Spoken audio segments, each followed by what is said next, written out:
All right, so we're live.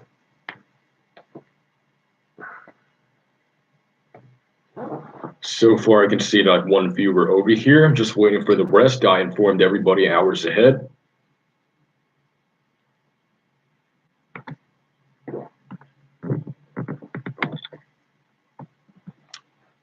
I'm fine. And what about you? All right, now we got 4 viewers over here.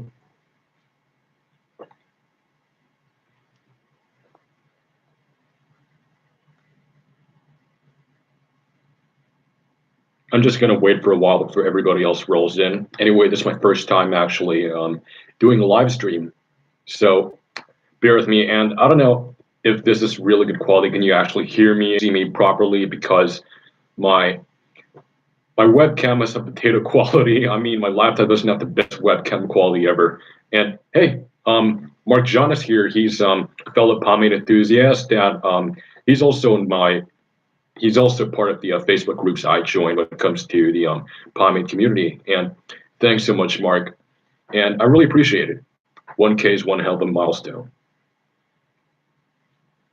Say, pretty good. How's Xmas and all that jolly fuzz? Well, barely anything for me. I mean, yesterday I didn't spend my Christmas with anybody because basically my friends, most of them, they left for the holidays back to their home countries. And as for me, well, I just spent my Christmas alone and studied a little bit.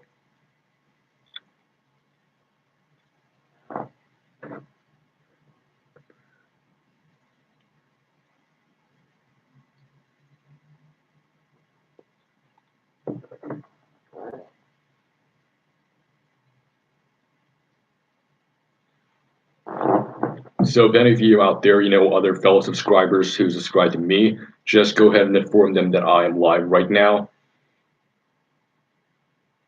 And keep the comments rolling so it doesn't get too quiet over here.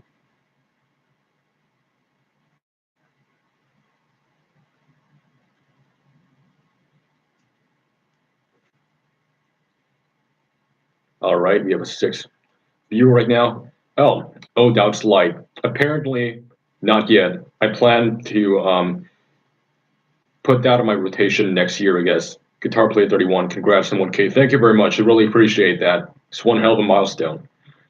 Now, Doubts Light, I couldn't wait to actually try it, but for some reason I've been holding myself back because I've been getting a couple of requests to review some pomades, and one of my most recent requests is Linati Brilliantine, which is a really underrated light hold pomade from the past century. And I was told to review the Salt Brilliantine, so that's exactly what's in my hair right now. I'm currently on the build-up with just one more scoop added post the shower. And here it actually is, over here, the Salt Brilliantine. Yeah, potato quality webcam, you can't really see the details. Is the picture quality fine? Because I expected it actually looks really pixelated, or at least from my view, it just looks really pixelated right now. Yeah, I can't really see much of it.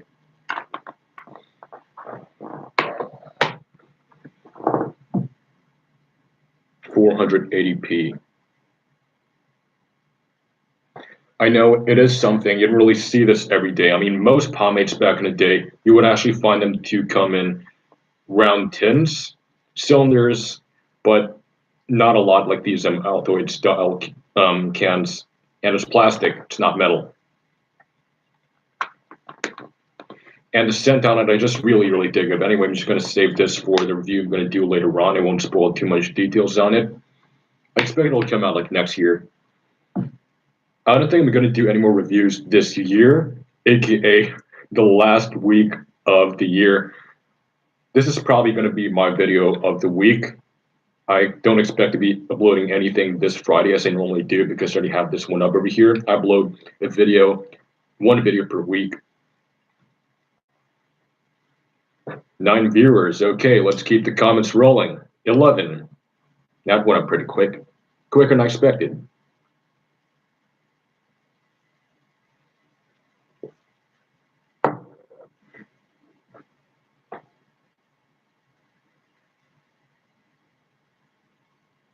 I usually use a mix of gel and Vaseline since good pomades are not cheap out here.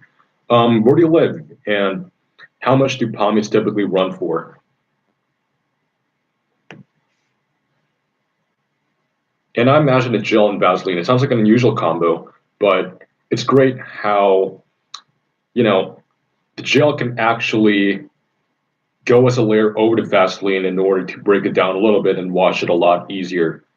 And it kind of balances it out because gel is really not the healthiest for your hair, and because it dries it out. But Vaseline, it kind of moisturizes your hair and locks the moisture in, so it just really balances it out, and you won't really find too much moisture sucked out of your hair compared to just using gel alone. So the Vaseline kind of balances it out.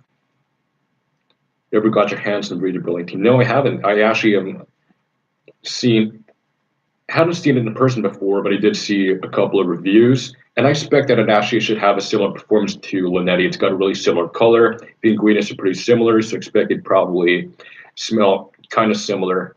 Sort of lavender kind of scent, I guess. And usually the old school pomades that are local in Indonesia are really cheap. Like you find Tancho, for example. That's pretty much the most famous classic Asian pomade. You can find it like anywhere, like literally any Asian country that has a pomade scene. You can definitely find Tancho there. And that's basically one of the cheapest pomades you can ever find. Ah, the Czech Republic. Yeah, the pomade scene isn't really too big over there, which is why I guess the pomades aren't really too cheap. Hey, Ellie, what is up? Ellie's in the house. Dotix Prime. Yeah, spam the comments with your memes. It's great.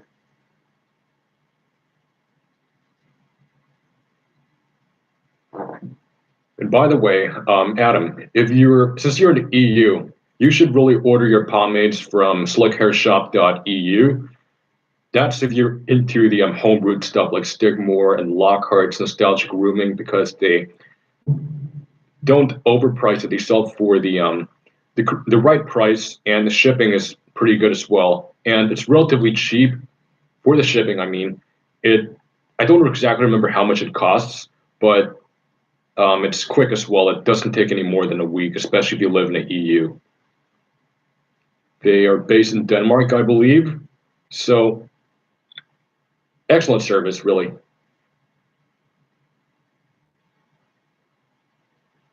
When I did my exchange in Jogja, the way Stinas Indonesians prefer Ruzel over Riva. That is true. I mean, over time, there's definitely an improvement in pomades because they're always evolving all the time.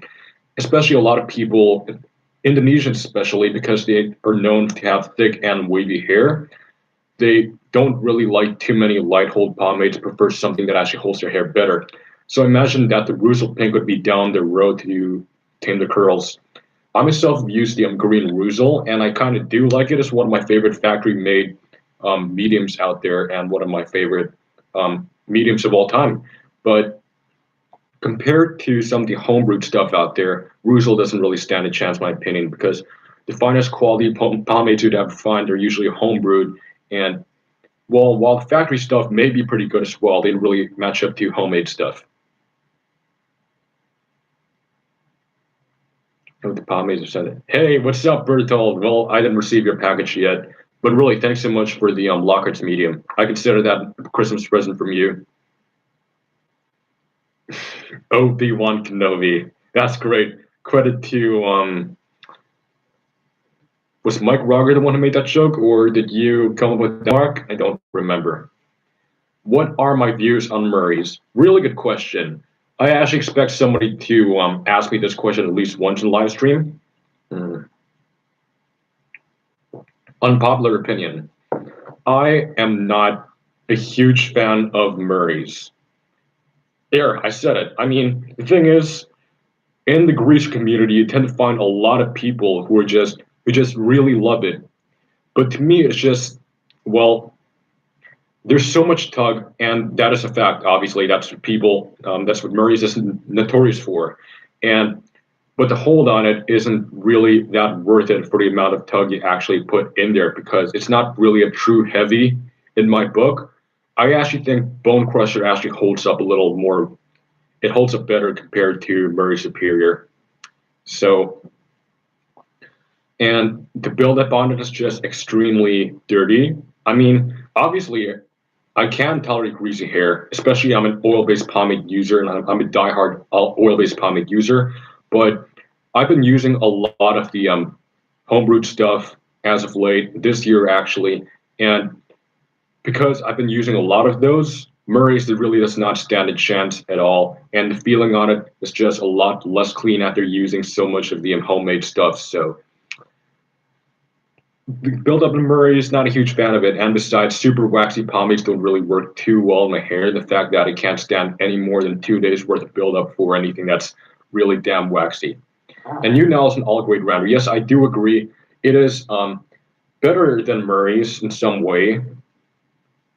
Well, better shine, slightly better application, less tug, but almost similar hold, except that it's a tad lighter, but the hold you get from it is almost very, very similar. But still, I believe New Nile is rather basic.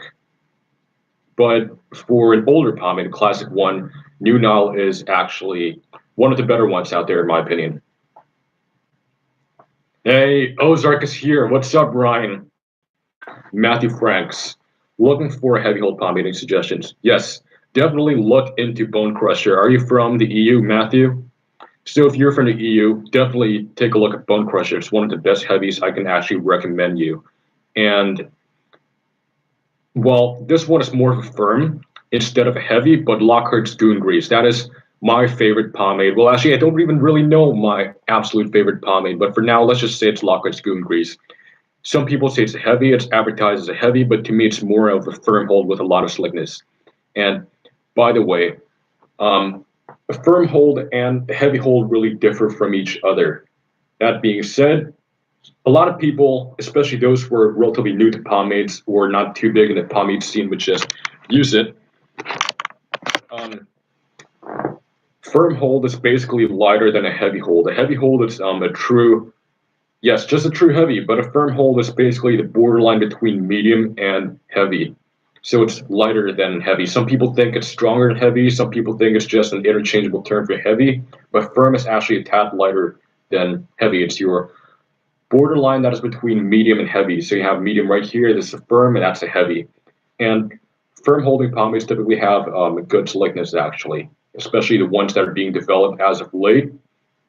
And Ozark says, I love New Nile. Down here's the reason I've had it. Exactly. I actually used my can of New Nile. If you actually go back all the way to the early days of my channel, New Nile is one of the first pomades I reviewed. And the very same can I used in that video is now owned by the Ozark Greaser right there. Matthew Franks. I'm from South Africa. I actually didn't expect that. To be honest, I actually thought you were from the Netherlands. And Mark John is right. The Lockhart's heavy. Anything from Lockhart's is absolutely amazing. I've never tried Lockhart's heavy before. I've only used their Goon Grease and the light hold, which I absolutely love. And I have the medium coming in the mail, thanks to Berthold. And yeah, basically anything from the Lockhart's is damn amazing. Steve Lockhart and his family, they're genius brewers. Absolutely innovative. Ozark, scroll out to see my first comment. Okay, I'm scrolling up right now. Just wanted to stop and congratulate you, 1,000 subs. Much love. Sending good vibes your way as well, man. Much love to you too. You're actually one of the first people I knew in the community. We kind of came in the Greece community at the same time. So it's pretty awesome. Johnny Alvarez. Yeah, I've seen you a couple of times commenting on Madman's videos and on Ozark's videos, I think. I don't really remember, but I've seen you before, Johnny Alvarez, from the US.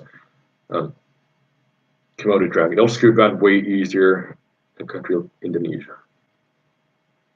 Well, yes, that is true, especially if you tend to live in a much hotter climate. Your pomade tends to melt even in the can, no matter how you store it. So if you live in really hot tropical climate, you'll have a much easier time scooping your pomade. Like even with like a light hold pomade, there's this one time I was obsessed with Murray's Super Light before I was very close-minded and used only classic pomades and didn't really look into the modern homebrewed stuff. When I was in Germany, it scooped out like Vaseline, but when I was in Indonesia, it was just literally really watered down. But that doesn't matter because I don't really go for a lot of height anyway, and I typically wear a side part.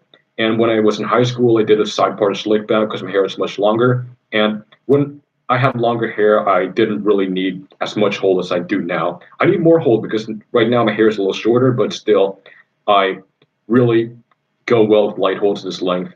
And as I said earlier in this live stream, I'm using a light hold right now.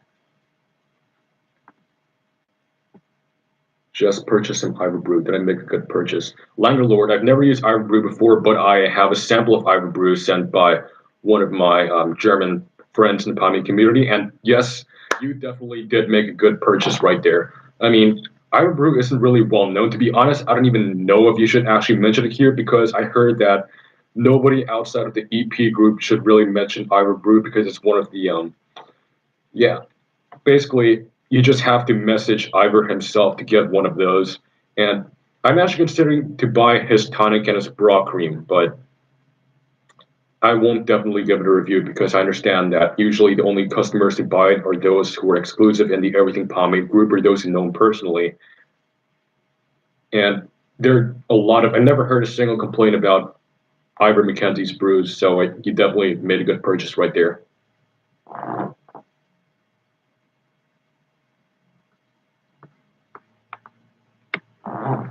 Matthew Franks, do you think real cream is hairdressing or cream?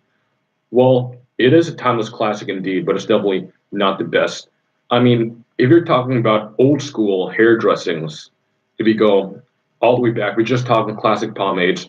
Brill cream is one of those up there, but to be honest, I don't really know, or I can't at this moment think or rank what exactly I find to be the best.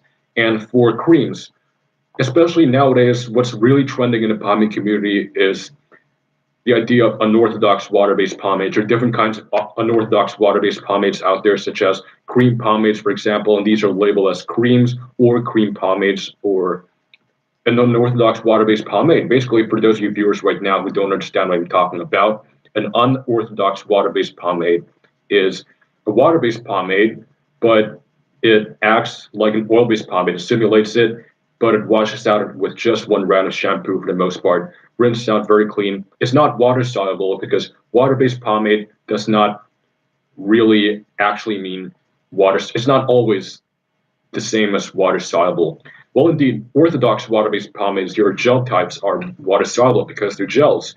But unorthodox water-based pomades are basically water-based pomades that simulate oil-based pomades, but just with less shine. Most of them have less shine unless you're using Greenpeace Light or Layride Super Shine. That one has stupid amounts of shine.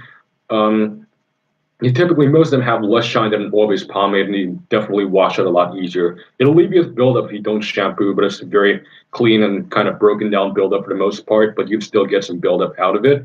And if you don't want buildup, you can just shampoo your hair with one round and your problems are gone. So, especially in the pomade market nowadays, with new things being developed all the time, there's always going to be something that'll overrule the classics. In fact, a lot of classic pomades are pretty obsolete, in my opinion, unless you're talking about Black and White and Royal Crown pomade, because in my opinion, those two are pretty comparable to today's brews nowadays. But the other stuff, such as New Nile and Murray's, that's pretty much rather obsolete, in my opinion, if I can be really honest over here.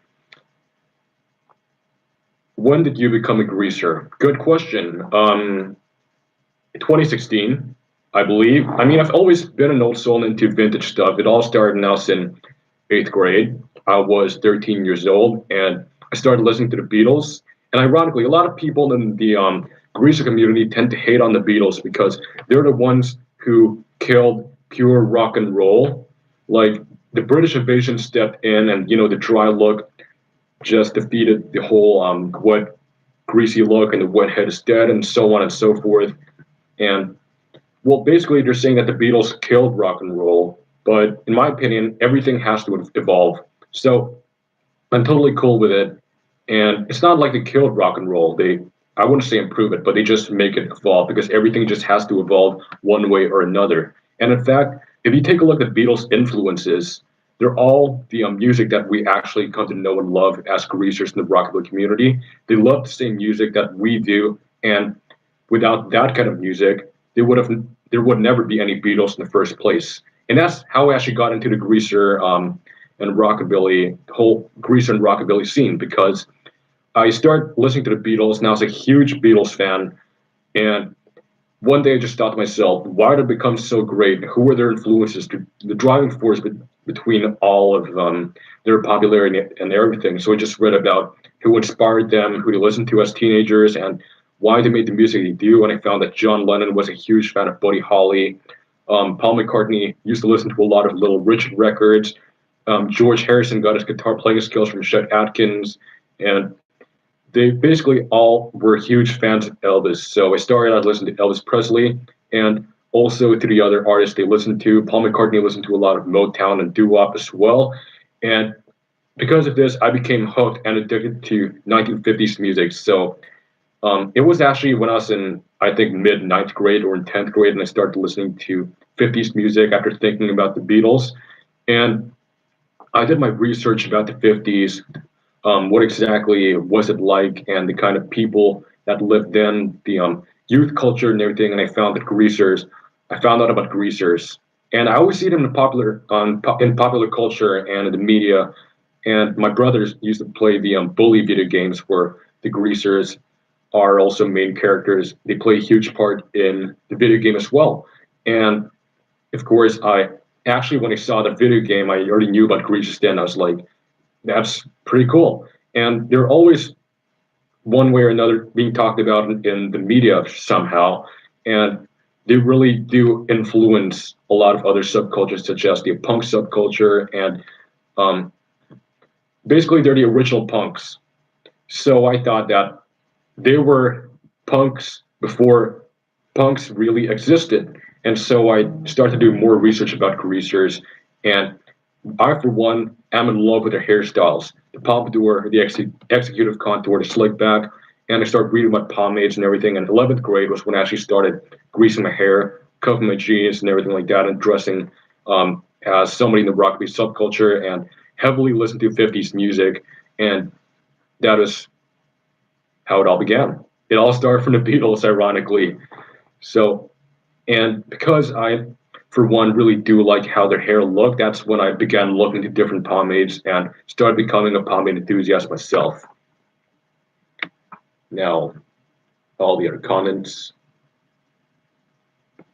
Johnny Alvarez. I've started to like a lot of the overseas pomade right now. My favorite, like the German one, the crows out. Yeah, that's called Schmira, which means grease. It literally means grease. There is the light hold, medium hold, the hard, and the rock hard, the Nupel hard. The Nupel hard is relatively popular among you guys. I know somebody who just bought that yesterday. That's not really for me because, again, I find hair. So I'm really looking into their Weich or their light hold. I really want to try that one out. But if you like German pomades, you should go ahead and try Bone Crusher. That's just really good stuff. And I can recommend Womanizer and Chrissy's pomade.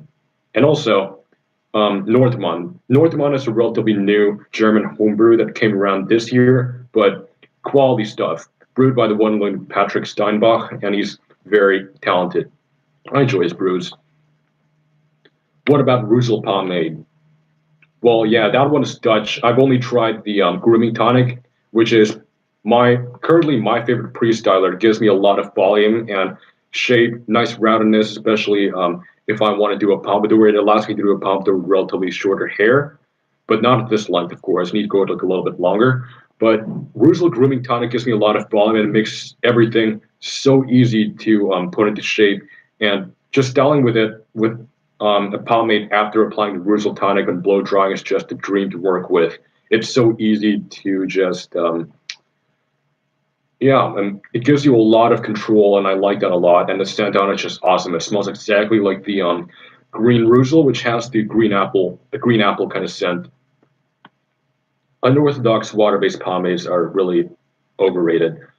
Well, which ones have you tried, Langerlord? Apparently, well, that's your opinion. I respect it, but I beg to differ because they're just something about unorthodox water-based pomades. I mean, if you're a fan of Shine, then unorthodox pomades won't really give you a lot of that unless you using Grit Grease Light or Layer Red Super Shine, but unorthodox water-based pomades, they just feel so clean and they get the job done. I've been using Nostalgic Grooming Super Water-based. That's my first one and my favorite one so far. Flagship is my second favorite. I'm sorry, not Flagship. What's it called? Sheer Revival's Crystal Lake. Yeah, and Flagship Cream Pomade, that's the one I've been using as of late. It's great stuff, but it's not really my type of unorthodox water-based pomade because it's better for the texturized look. The cream pomade from Flagship actually suits both slick styles and textured styles. It's very versatile, but in my opinion, it's better for textured styles because it gives you a lot of volume. Komodo Dragon, where do you get your pomades in the Netherlands except for online ordering because they only sell Murray's and Brill Cream in regular stores? Are you from the Netherlands? So yeah, that's true. In the Kruidvat especially, and Ethos, they sell Murray's products and Brill Cream. I'm just lucky because in my city there is a local barbershop that is devoted to the rockabilly subculture. It's called So 50s. The owner actually typically orders his pomades for a store from pomadeshop.de all the way from Munich, which is why you find similar pomades there to the ones in the online shop for Pomada Shop, such as Bone Crusher. That's where I actually bought my can of Bone Crusher. He also sells some Ruzel products, obviously because we're in the Netherlands, so you should just have Ruzel if you own a traditional barbershop, and quite a lot of Dax products. Murray's products, just leave that to the drugstores, as you mentioned.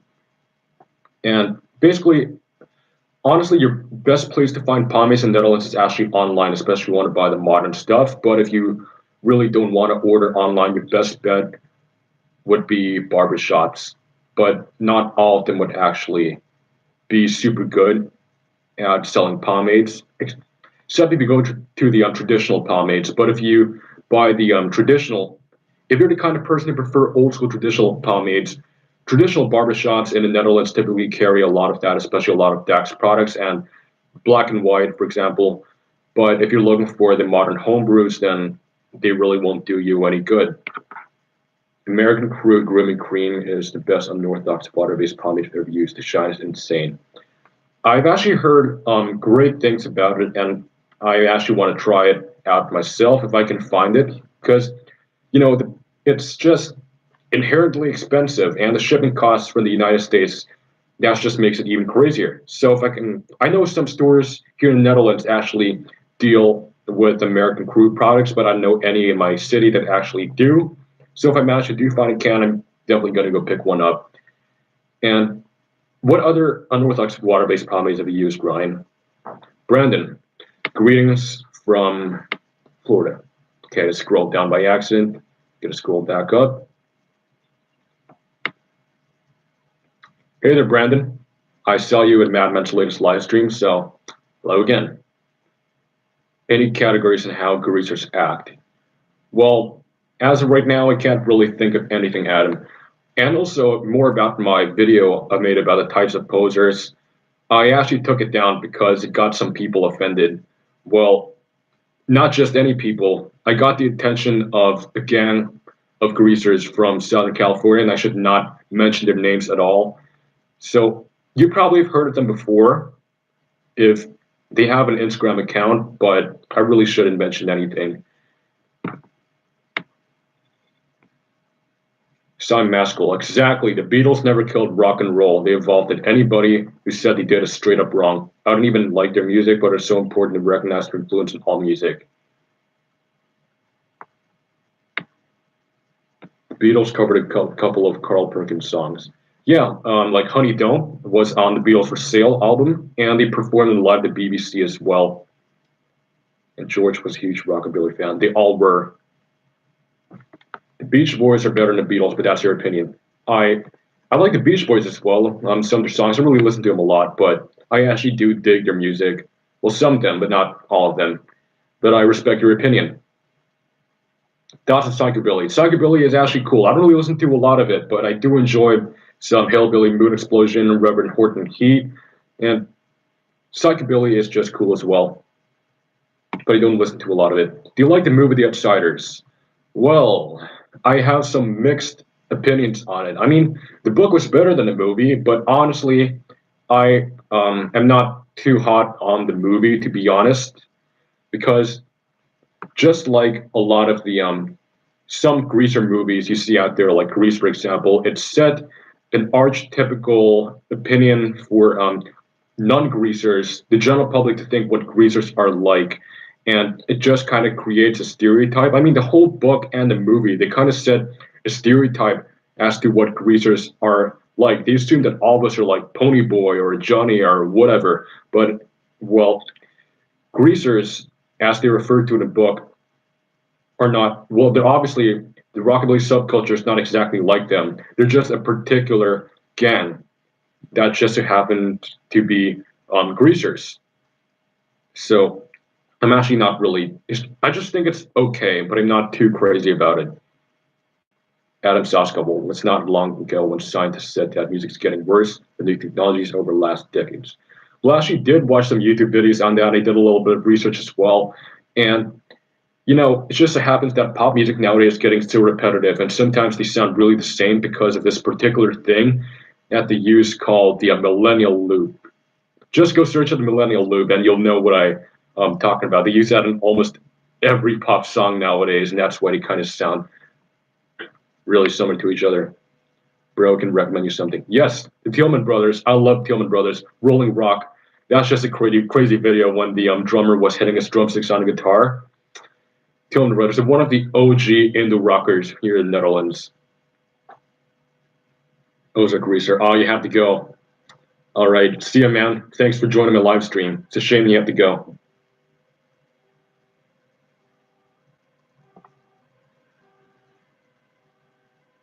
Johnny Alvarez from California. So the greasers and rockabillys are very anal about what greasers and rockabilly, because we're confused with different stuff. That is actually true. I did hear a lot about that, especially in the in SoCal.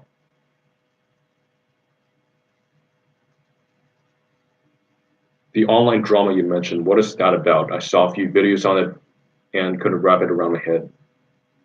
What online drama? So there, actually, over the years in the Greece community, there are quite a few stories on online dramas. There was a war when I was relatively new to the Greece community, but I was just lucky. Well, I wouldn't say lucky, but I just happened to be there, and I just came at the right time to witness everything that happened. That was like the biggest drama that ever happened in the Greece community in 2016. But what online drama are you talking about? Is it the one where I actually offended that SoCal greaser gang? Well, that's really nothing actually. They're just a couple of they're just a gang of like 30-something or 40-something-year-old greasers, and they basically got offended by my video because, you know, they're like a street gang, so they grew up in a tough environment, and seeing my videos, they kind of saw me as being a judgmental person, and so I got hate for that. And not long after I discovered that they're not too hot about my video, I took it down immediately.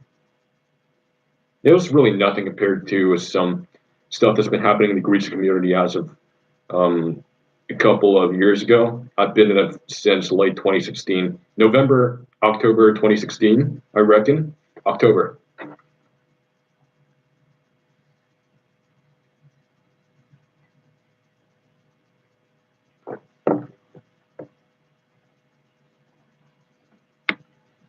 And more about the Tillman Brothers. Basically, indie rockers, half Indonesian, half European musicians. They're the ones who actually really made the rock and roll scene in Europe really big.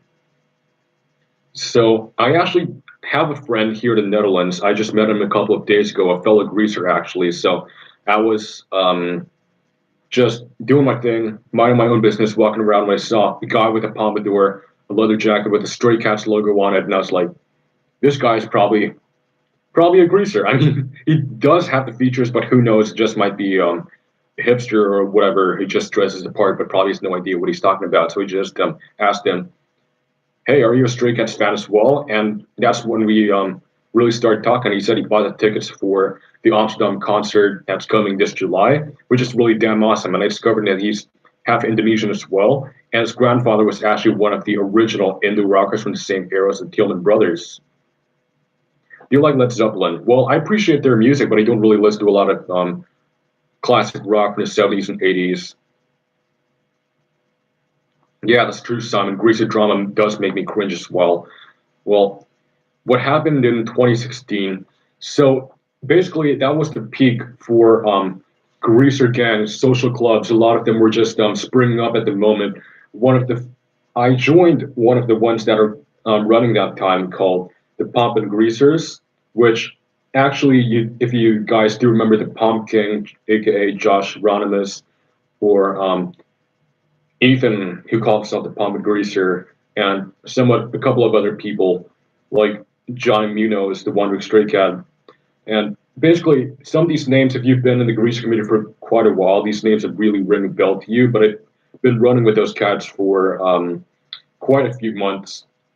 So I was in that social club called the Pump and Greasers, and there was another one that sprang up at the time. I just really can't recall what it is. And another one called the Piston Shifters. Now, the Piston Shifters, I'm not saying they're bad or anything. In fact, I'm good friends with one or two of the members right now. I have their Facebook profile, and they're actually really nice people. But just so happens that there is some drama going on with the Piston Shifters. They were accused of, I just probably don't want to say everything about here because right in here because it's a little bit of a sensitive topic in the Greece community, and right now there's still a leftover troll from those days who goes around with a fake account under Anthony's name, even though it's not the real Anthony, but it's somebody who Anthony knows and who hates Anthony. And he goes under the name of Anthony's full name, and his first name and last name, Anthony, whatever I can't pronounce his last name, the hero of YouTube, and talking about prostate massages or whatever, and goes around and Greece community videos, trying to troll people and thumbing down their videos and everything like that. And basically, is trying to be a troll in every Greek community, but just try to ignore him because don't feed the trolls. If you reply to him or anything, you'll get his attention and he'll troll you even more. So just try to ignore that. He's the one remnant from 2016, basically. So on to the 2016 story. So there are these gangs coming up, and in the Palm and Greasers, there were two cats, I won't really mention their names, who like to pick on some other greasers outside the Pump and Greasers, and with some of the Piston Shifters members kind of join in as well. And so they basically like to make fun of some other greasers. And this kind of caused a little bit of a ruckus in the greaser community, and people were offended and stuff like that. And one morning, everybody just attacked the Piston Shifters and the Pump and Greasers as well. Josh Ronimus, the Pump King, he was basically the chief of the Pump and Greasers, and he got all kinds of negative DMs on a January morning because of some of the members of the Pump and Greasers just making fun of other greasers in the community. And so, because of that, we got a lot of crap. People didn't like what we were doing, so the gang just kind of basically fell apart and was no more. And there were some gangs just forming here and there from time to time, but they don't even last long. And yeah, it's a really long story. The details are pretty fuzzy to me right now. But basically, I don't even want to join these social clubs anymore. I'm not really part of anything anymore, to be honest. I mean, if you're a beginner greaser, you tend to find yourself to be lured towards social clubs. But as you mature and become like a better greaser and you evolve over time, you can find that these don't mean shit. And I just prefer to be part of not any social club right now instead of just something that's full of drama. Josh Ronimus, a bit of legend, even an EP. Well, yeah, I don't want to say anything right now because he subscribes to me as well, but I understand why, and honestly, I agree with that as well. So I won't say anything about it though. Hey Johnny, what's up? Rockabilly Johnny 1955. Good to see you, man. Here. Do you like Gene Vincent? I do listen to Gene Vincent as well. Great stuff. B.I. Biggie Bye Bobo Go. Bebop Balula is obviously the most famous Gene Vincent song. That's like a standard. But yeah, Gene Vincent and his Blue Caps, gotta love him. Blue Jean Bob, one of my favorites as well. I have a friend who's trying to be a greaser. Any pomade tips for him? Well, okay, basically, if you want to be like more accurate to the time of the original aero greasers, it is good to use an oil-based pomade, but you have to deal with buildup for that. So you have to deal with greasy hair, stained pillows, which his mother won't be so hot about, and yeah, basically you have to deal with buildup. That's the main thing that oil-based pomade beginners have to deal with because a lot of people tend to stay away from oil-based pomades because they're like it's so difficult to wash out. Well, that's the whole point. You're supposed to build up with an oil-based pomade because it's how to use it. It won't. It's not designed to come out in one wash. Especially Murray's was developed in the late 1920s. At the time of the Great Depression in the 1930s, they tried to be conservative.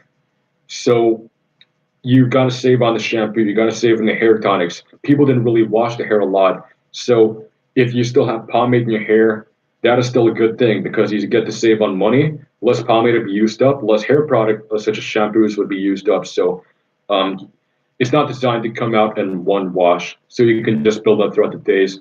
And, buildup is actually an advantage. So if you actually use buildup to your advantage, you can get a better style and a more slicker look as days to follow. But don't forget to actually degrease your hair every week, once a week or so.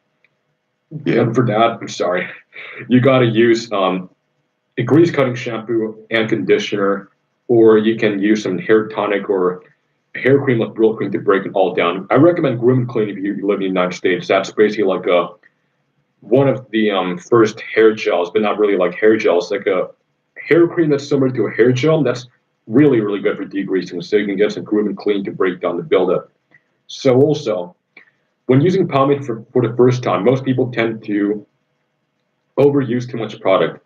They use too big of a finger scoop and just apply it to the hair like all the way. But let me tell you that when it comes to using pomade, it's a lot better to it's a lot easier to add than to subtract. So you just don't want to overdo it. Start with small finger scoops and apply it to your hair. If that's not enough for you, gradually add more. Don't add so much of a finger scoop at once. Especially if Murray's is your first pomade. You shouldn't do that at all because a lot of people tend to not like Murray's in a way that it gives them so much tug and pull because they use too much and they're like, Murray's makes me go bald. So, yeah, basically these guys they use too much Murray's and they end up ripping their scalp. You're supposed to start with a little bit of an amount. And I see, hey, Rock and Roll Joker, what's up? Glad to see you here. My favorite denim brand, definitely Levi's. I'm actually sporting my Levi's 501 right now, but I don't want to show it in the frame. Too lazy to stand up right now. Anyway, if I show my Levi 501s fully zipped up, I'll attract some negative attention that I really don't want at the moment from somebody. We all know who that somebody is.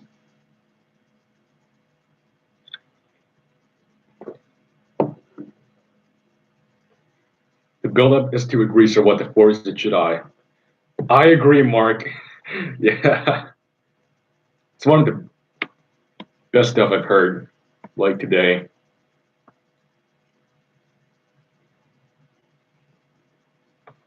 So basically, yes, greaser tips when using pomade.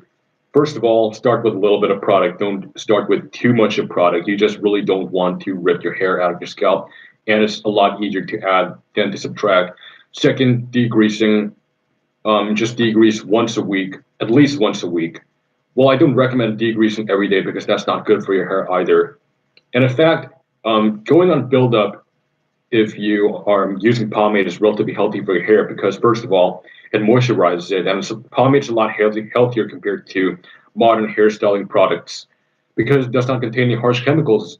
If you're using an oil-based pomade, they tend to be, I wouldn't say often made of all natural ingredients, of course, unless you're using some homebrewed pomades, but basically they contain simple ingredients that won't really harm your hair for the most part. The most shady ingredients in any pomade is usually the fragrance, but that's something you shouldn't worry about either. Unless you're using a homebrew where they're made of essential oils, that's much better. You know how much Levi's are to buy here compared to Europe? Robin Bogus, we are. Here's Quinty. Well, yeah, Levi's are really damn expensive. When I lived in Germany, I was looking to buy some Levi's for the first time, and they ran for 100 damn euros. And I was like, nope, No way. And apparently I just lucked out because I found an eBay deal for my exact size, and me with a very skinny frame, it's incredibly difficult to find something my size, but I just lucked out. And somebody from Germany was selling their pair away for only 30 euros. So of course I jumped on a deal, and that's my only pair of Levi's right now.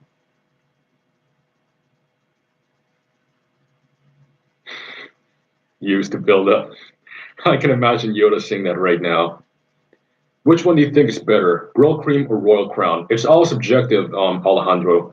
So, Royal Crown, are you talking about the hairdressing or the pomade? Because honestly, if I can be really honest, in my opinion, the Royal Crown hairdressing, I don't like it at all. I just don't. I don't want to say that it sucks because that sounds rather subjective, but from my standpoint, I really don't like Royal Crown hairdressing. It's just a very basic grease. It's just a runny grease. That's what it is. It's only good for shine. I don't like the scent, and it won't really do anything at all other than give you shine. So, Royal Crown hairdressing, I don't really recommend that unless you want a topper, but still, not so much of a good scent. But the good thing is the scent is not really that noticeable when it's put in your hair. It's a very light scent for the most part. But if you're talking about Roller Crown pomade, now Roller Crown pomade, that is the shit. That's really good stuff right there.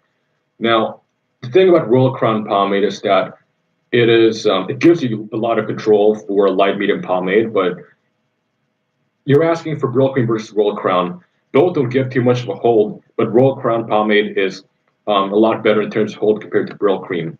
Now it actually really depends on what you're going for. Brill Cream has a better shine than Royal Crown pomade does, and Brill Cream is definitely lighter than Royal Crown. But then it also is cleaner in the scalp compared to Royal Crown. They're both greasy products, yes, but Royal Crown is straight up a grease, while Brill Cream is a water-based cream with a mineral oil residue, so it's kind of greasy, but less greasy than compared to Royal Crown. And also, it's a lot easier to wash out of your hair. So if you're not a fan of buildup, then Brill Cream would be your way to go.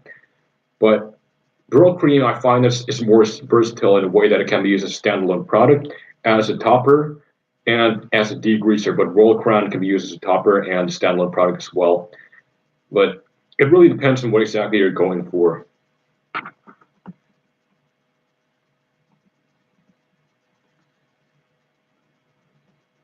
Yes, rock and roll joker. I totally agree with you. Apparently, vintage clothing here, and especially the American branded ones, tend to be really, really expensive. So, vintage shopping in Europe is not as easy compared to in the United States, especially the thrift stores in my city. They didn't really have a lot of stuff, mostly for the 70s, but nothing for 50s style clothes.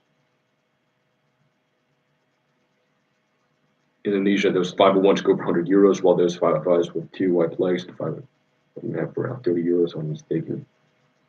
Yeah, the 501s are the original ones, so that's the reason why it's so overpriced, I guess. Thoughts on Murray's. Johnny, I mentioned this before, you weren't here yet, but I'll say it again. I think Murray's is a little overrated, and I'm not a huge fan of it. I'm not saying it's a bad pomade. I'm not saying I don't like it. I just think it's okay, but I'm not too big of a fan of it. Like, I don't really like Murray's, but that's a little too hard to say. But let me just say that it's just okay. It's very basic, and for the amount of hold that it has, it's not worth it for the tug and pull because I wouldn't say it's a true heavy. It is pretty close between a firm and a heavy, but it's not a true one. And it has a lot of tug that you would expect for a better holding pomade. Bone Crusher has significantly less tug for me, but it actually holds better. Bramby. I'm studying in Enschede right now, and that's for those of you who don't know, that is basically the Dutch city that's close to Germany. It's literally on the Dutch-German border. Murray Superlight is almost as cheap and has better hold and smells better.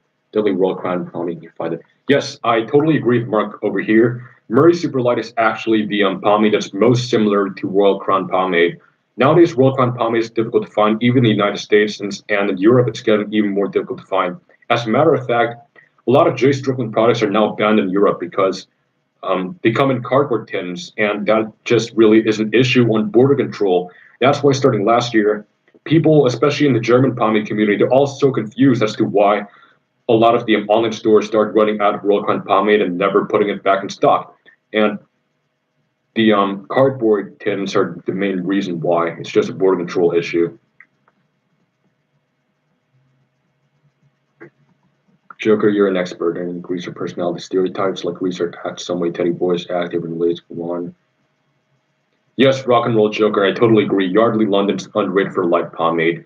It's one of my most favorite light hold classic pomades of all time, mainly because, well, jar's just super fancy. I just really like how it looks in my collection, and the scent on it is just really damn amazing. It's super, super soothing, especially kind of reminds me of something in my childhood. I mean, you know, I used to use this tea tree oil on my body when I was a kid like a lot, and it kind of smells like that, but just with the more of a lavender scent to it.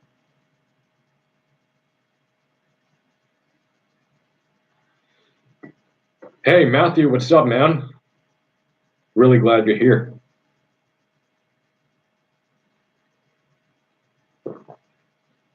Well, I like to do pompadours just like Elvis, or usually the ones like Joseph Allo does in his channel. Want to buy real clean pomade? I know. Can you recommend me?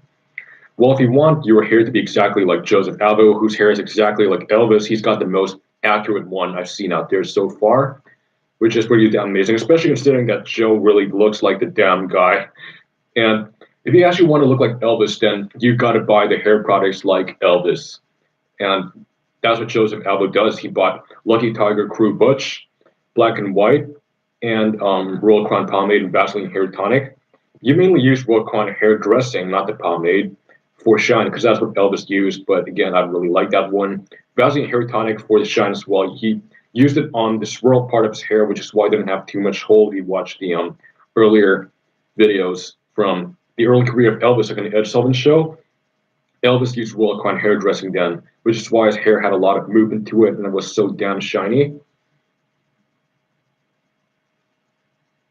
Hey, William, Salvin Bindles, Daddy T, what's up, man?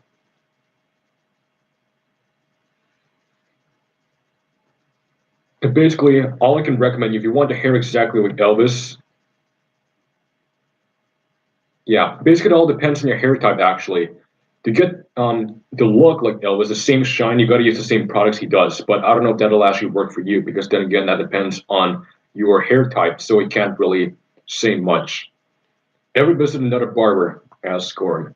Um, I've actually been to Scorn before, but I didn't get a haircut over there. I went there for a really brief period of time. I was touring around the Netherlands last February, going hopping in different cities. I was in Rotterdam for about 45 minutes, and I was in Scorn for about 15 minutes. I was there to pick up the grooming tonic and just to look around, but I saw some of the barbers who I follow on Instagram, and I recognized them.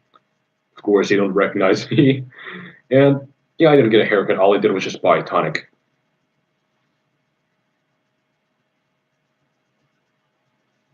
Expert. I don't know that, but the funniest stereotype I heard is grease chicks are lesbians in 50s. I hear that a lot on Joker. And apparently there was a lot of people tend to class any chick who wore a leather jacket back between the 50s to 80s as being a lesbian. Anybody who wore a shot perfecto biker jacket would be considered a lesbian. Well, nowadays, a biker jacket, especially the faux leather types, are extremely popular among women, and that totally turned it around. I don't know what happened.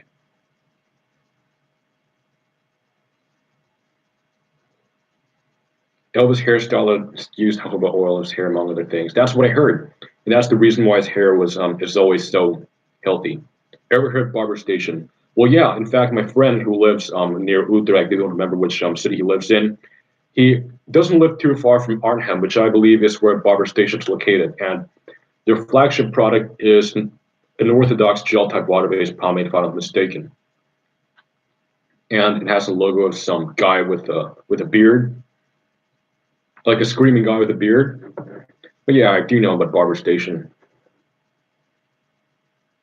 See you, Humphrey. What is your favorite Levi's? Definitely the 501s. That's what I'm wearing right now.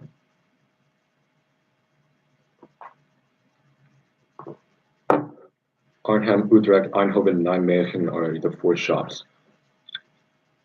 Yeah, I kind of expect that from Eindhoven because traditional barber scene in Eindhoven and the rockabilly scene in general is relatively large in Eindhoven compared to, well, Rotterdam is probably the best place to find rockabilly related stuff in the Netherlands, but Eindhoven is pretty decent as well. Guys, please don't start wearing mascara to idolize Elvis. I have to agree with that one over there. Absolutely. I mean, I've seen so many tribute artists wear mascara. Barbastration in Utrecht's my barber. That's my favorite artist, Bill Haley. I know him pretty well. Bill Haley, he is the man. I actually have one of his greatest hits album compilation on my phone right now, and I was just like listening to it straight while I was biking for half an hour one day. Absolutely, he's one of the pioneers of rock and roll. So definitely, you really have to just. He's really underrated, and he's not really recognized too much for being one of the founders of rock and roll. My hair is healthy. Some of the Joseph's hair. Well, yeah, I imagine a medium long length and pretty fine. Also thin. It's longer. It's wavy and colored in some parts. Then, since the products that Joe uses, that Elvis also uses, work so well in his hair, I imagine you would have no trouble using the same type of products that he do. I'll hang up on you cats now. Got it back in work. Stay safe. Don't pick any trouble. I wouldn't. See you, Adam.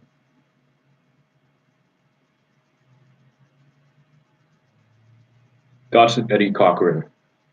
Indeed, I also love Eddie Cochran as well. And there's that one song where he paid tribute to the day the music died. I don't remember what that one is called, but that one just really gave me the feels when he started singing about Richie Valens, Buddy Holly, and Big Popper. Guitars for the Comments is insanely underrated. Guitar solos were light and quick. I have to agree on that one. You should buy Zippo. Well, honestly, Zippos are expensive, and I don't smoke, so I really don't know what to do with a Zippo at this moment. It's going to be pretty useless to me. I also don't have. Where are you from, Alejandro? There's no Vaseline hair tonic. Well, to be fair, if you live around North America, you would have no luck finding Vaseline hair tonic. You can only find that in some parts of Asia and in Europe. Because apparently they stopped selling that in the United States for some reason. I don't know why. It's completely gone from American drugstores. Need to sell it back then. There's no black and white pomade, no Royal Crown. Amazon expensive. Well, Alejandro, if you want some really good pomades, you gotta move on to the modern stuff like Lockhart's Goon Grease. That's probably my favorite pomade right now. And the site you can order from is slickhairshop.com, where they have decent shipping prices and they sell pomades at reasonable price as well. And there's actually a discount code that gets you 10% off your order.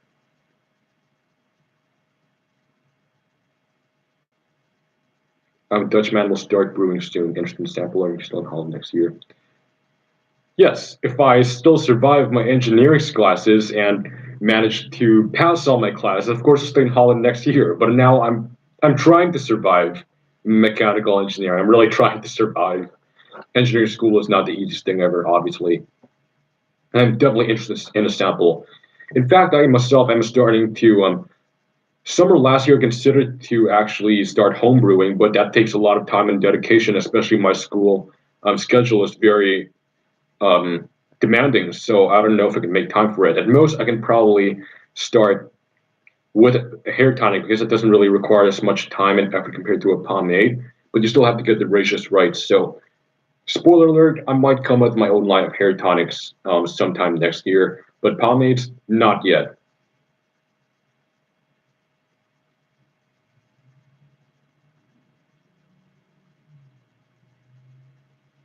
Yeah, I'd rather keep the conversation about Frosty out of the this live stream because another sensitive topic as well.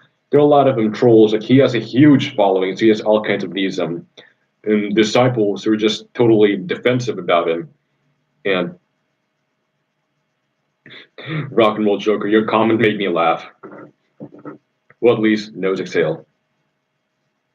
What Latin America and Costa Rica, and the only pomade to sell here is Suavecito. What do you think of it? Honestly, my honest thoughts about Suavecito. Their water-based pomade is just it's so damn dry. It really dries the hell out of your hair. And I just don't really like Suavecito. I mean, it's probably it's one of the first. It's not the first, but probably the second gel type water-based pomade I've used, and it's really not the best at all. In a way that the washout is just it just leaves my hair feeling like straw. And I don't really like the way it hardens. And just like a lot of the other gel type pomades, the shine only lasts for 15 minutes or so. And after your hair is not damp anymore, that's when all the shine just dissipates and you're left with an almost matte look. The endurance on it is also not the best either. It doesn't really hold up throughout the day unless you're using the Firme hold, which really crunches the hair up like a gel. Like it makes your hair feel like this, like it's rock hard, almost like a conventional hair gel. Rock and roll Joker, mind Marcia Squinty. I'll see you too. I'm really glad that you get to make it here. See you another time. Would you ever visit Sun Records in Memphis someday? That's one of my um I really want to visit Sun Records. That's actually one of my bucket list items as of now. So if I have the time, the money, I'll definitely check it out.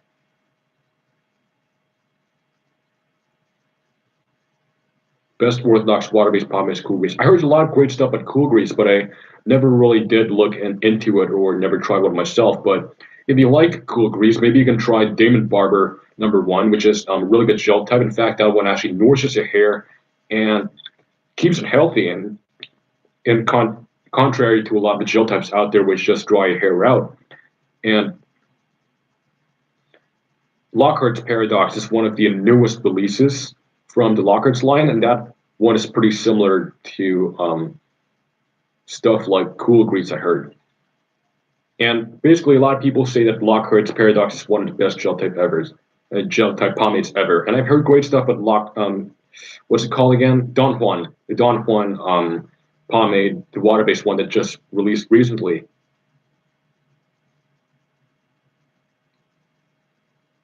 Thanks so much for bothering to send me a sample once you figure out the ratio. Yes, I would do a meetup someday. It'd be really awesome. I always like meeting up with online friends. It's like the best feeling ever. He's like, every young dude in Indonesia uses pomade right now. 2 years ago, during my exchange, every dude in the lifestyle of going to the barbershop, pomades and stuff was here. That is true.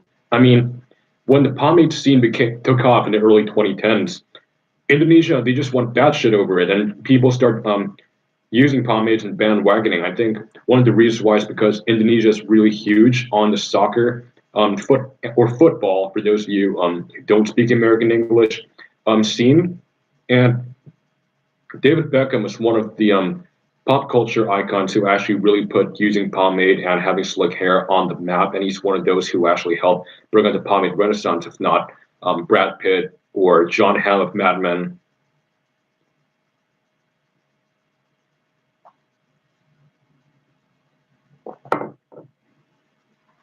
So yeah, basically the pomade scene is really big in Indonesia. Yeah, there are a lot of little homebrew companies that don't really get a lot of attention.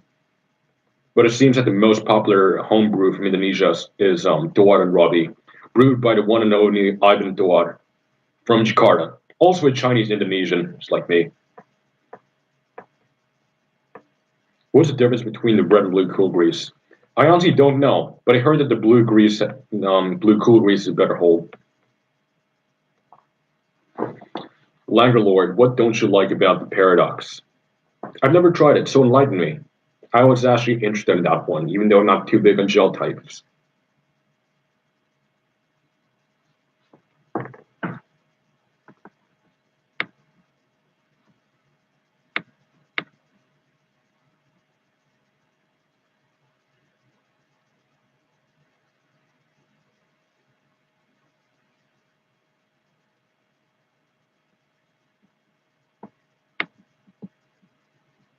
Awkward silence right now. Yes, I know. The comments just stop. I just run out of things to say. And sometimes you just really need to think about what to say, which is why I kind of buffered my words. I tend to stutter a lot. Brom says, I'm starting barber school and barber stage in September and need models, so let's stay in contact. So you want to use me as a model. That's pretty awesome. That is if I have the time because I don't know, University schedule is really demanding little beats, and I need to use quite a lot of it, only 3.7 ounce in it. I've never heard about the beating issue so far.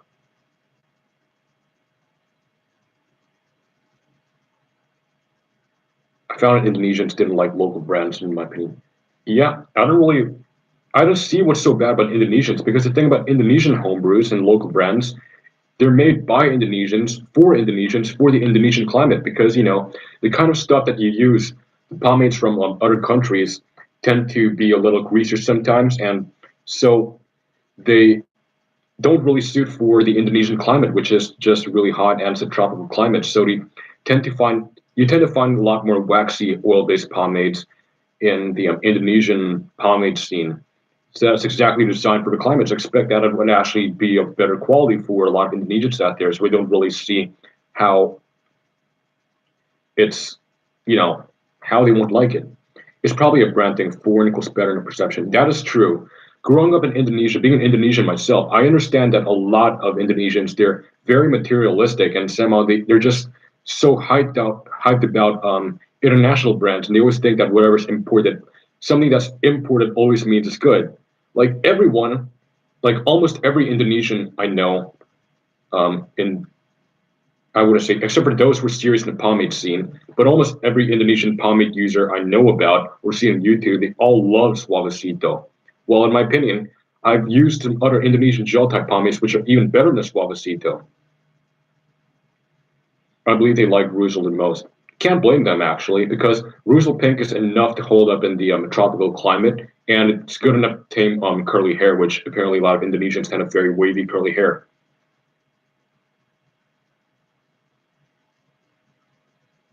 Have you tried Gonzo from Malaysia? No, I have not yet. I understand that the Gonzo line is the original pomade is an orthodox water-based pomade, which I'm not really too big on.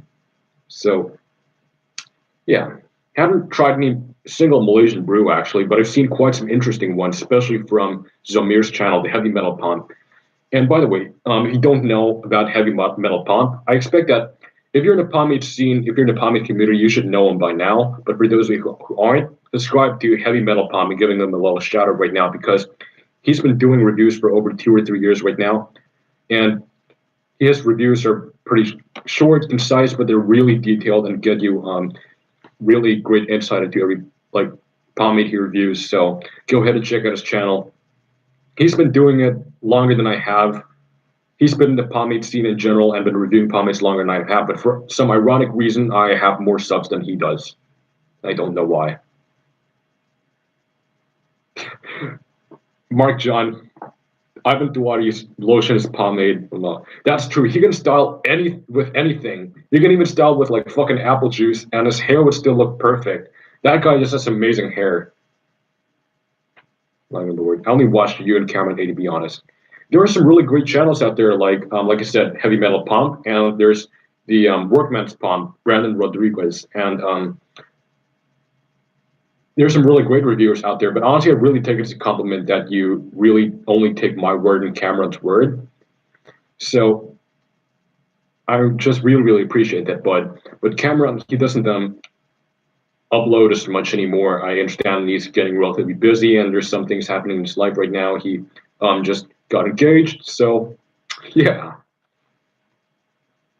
For €3, you leave fresh every week. Who is my favorite rockabilly band or musician? Now, when it comes to rockabilly bands or 50s bands musicians, I really don't have a favorite, because I listen to a bunch of other stuff, and I've been listening to a lot of doo-wop as of late, and I don't really listen to one single artist. I just tend to mix them around, for example. So I can just listen to one song when I Delve Vikings, and I move to the chords and then drifters and stuff like that. I just listen to a couple of songs from every single artist, but not just from any particular artist. But I was obsessed with the Beatles at one point, but they're not really rockabilly.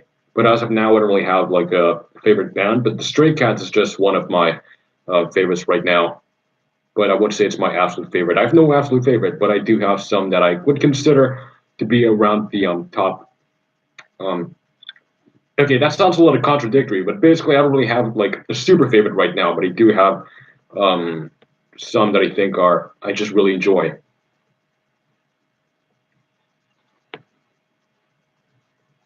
What about the Batmobile?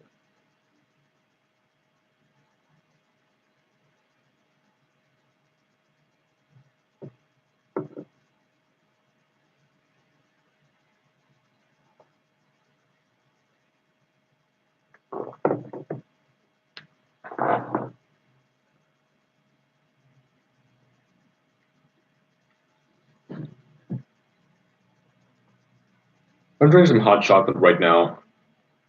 It's hot chocolate weather. Just the season.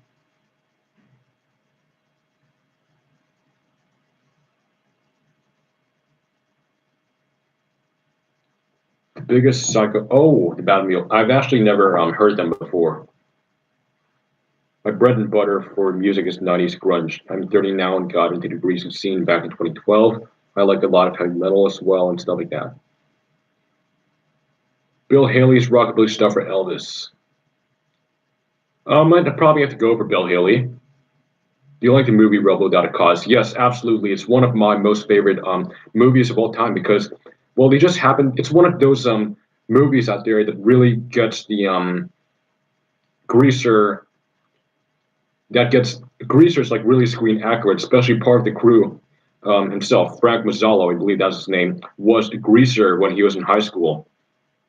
And I think he's part of the gang for the Athenians, so he was a greaser himself, and he's actually the main consultant for the movie to actually help the actors know how the greasers dressed and how they moved, how they talked, and how they behaved and did everything. So Rebel Without a Cause is probably the most one of the most, if not the most, screen accurate movies about greasers out there. And also is the one movie that really made James Dean rise to stardom.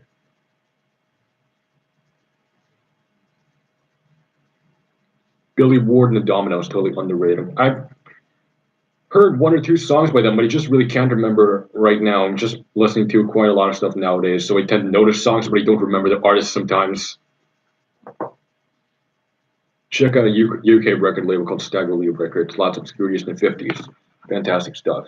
I'll go check that out. Stagger Lee Records. I'll type that right now.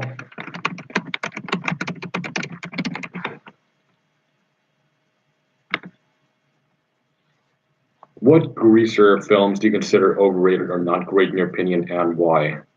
That's a really good question. And yeah, the answer to the previous question, I've seen the Wild One. I haven't seen the Streetcar Named Desire.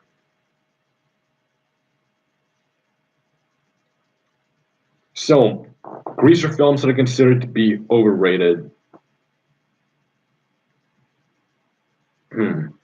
Well, a lot of people tend to say that Grease is overrated, but I can't see why it's as popular as it is because it's not really made to be an accurate movie for greasers, but it's just kind of like a nostalgia thing to bring back at least some 50s reference back in a time when people kind of like want to remember how it was like. And yeah, I see what's a classic, but I wouldn't say that it's overrated. A lot of people tend to think it is, but other greaser movies that I tend to enjoy, The Wanderers, it's pretty famous, and I can't see why that one's not really overrated. Lords of Flatbush, not many people know about The One-Liners. It's not overrated. I really can't really think of an overrated greaser movie right now. Probably, I think Outsiders is a little too overrated, maybe. But other than that, I can't really think of other overrated greaser movies. Leon's here, apparently. How's stuff doing? Kept an eye out for you. Great. But I found that, Leon, I found that you actually scooped out, you fingered almost every single pomade I told you to look out for me. By the way, guys, if you don't know, Leon's one of my friends in the Netherlands, and he's a greaser himself. And well, I moved out of Germany last February and moved back to Indonesia for a couple of months. And while I was on that, well, I returned to my home country. Before that, I shipped all my pomades to Leon to keep an eye out for me until I return to Europe because I'll be in the Netherlands definitely. So he was kind enough to actually look after my pomades, and I gave him access to use my pomades, but not scoop it out in an unorthodox way, because he scoops it out with a stump, and he would just poke a hole into the center of the pomade with a stump all the way. And I'm just really OCD with the way I scoop my pomades, because I only scoop them in one particular way. That is, in a concentric method. It's just super aesthetic to the eye. It's super pleasing. So basically, you scoop out the sides of the can until you form like a loop, and just leave a lump at the center. I can't really explain it, but if you're a pomade enthusiast or a die-hard pomade user, you should know what I'm talking about, because it's basically the one correct way to scoop out a pomade.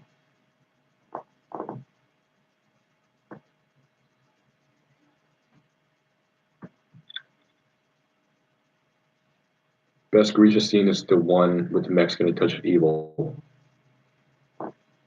Haven't seen that one either. What do you think about Ray-Ban? If the money works out well in the future, I'm for sure will get myself a shot in leather jacket. Well, Ray-Ban, that's one of the OG glasses that are, I don't know where Buddy Holly's glasses come from, but they do look a lot like Ray-Bans. So um, Ray-Bans are probably a little overpriced, but they're really great for the greaser style as well. So if you want to spend on it, I don't see why not. But I just recommend finding eBay for the frames or whatsoever to find cheaper deals.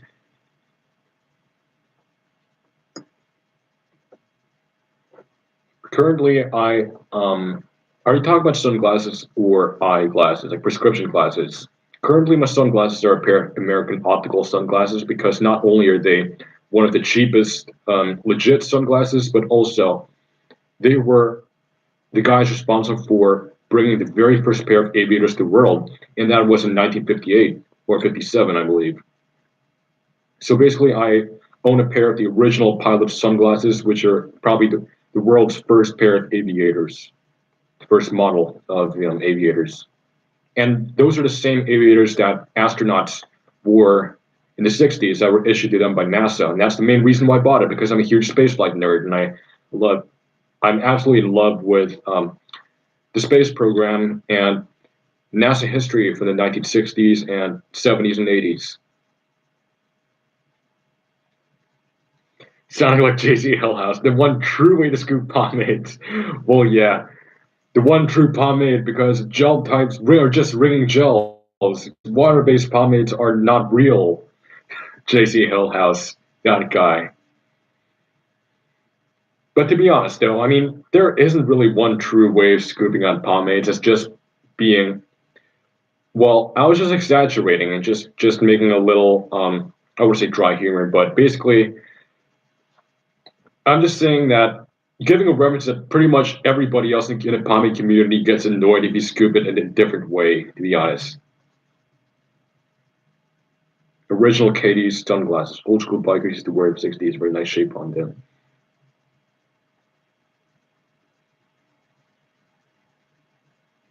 Ray-Ban brought the first pair of Avis to the world. So I should do my research more. Learn something new today, because I thought it was American Optical. But maybe American Optical was the first one to bring it to pilots, or I actually don't know. Even before the ones you're mentioning.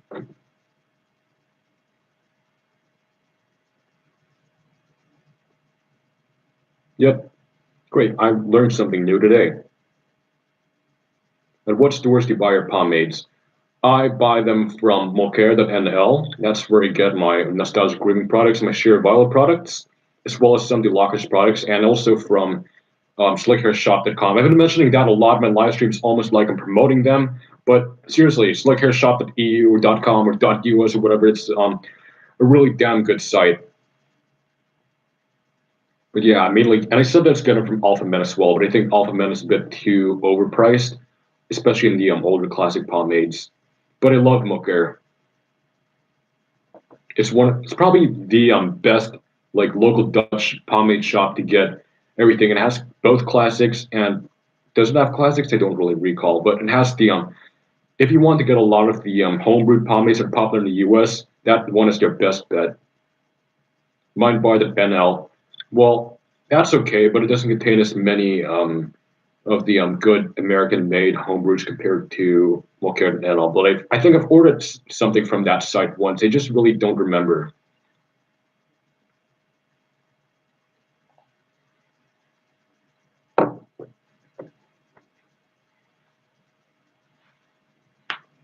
apparently Mokero offers free shipping if you order over 20 euros, I think, which I always do order over 20 euros because I tend to buy my pomades like 2 or 3 pomades at a time. More about JC Hillhouse, though. To be honest, we may laugh at him right now, but when I started as pomades, his blog was one of the only blogs I actually read. I did like his reviews and I found them pretty enjoyable, but I didn't know what he was like then. I was just wondering why he was not an EP because I was really new to EP when I started, of course, in 2016. So I expected he would show up in like EP, but I don't know why he's in the group. And eventually, of course, I learned why.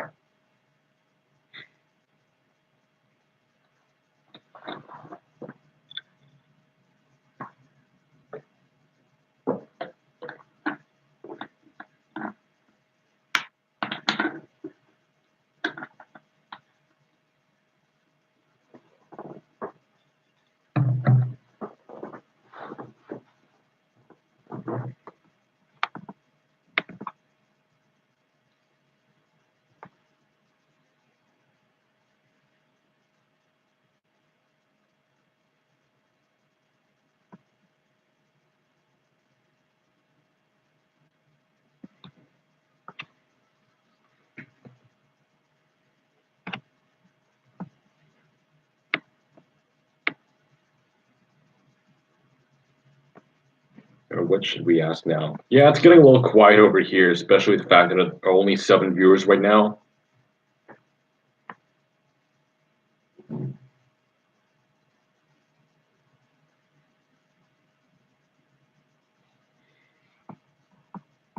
I'm not the best conversation starter either, so somehow I just couldn't really think of a lot of conversational topics on the spot.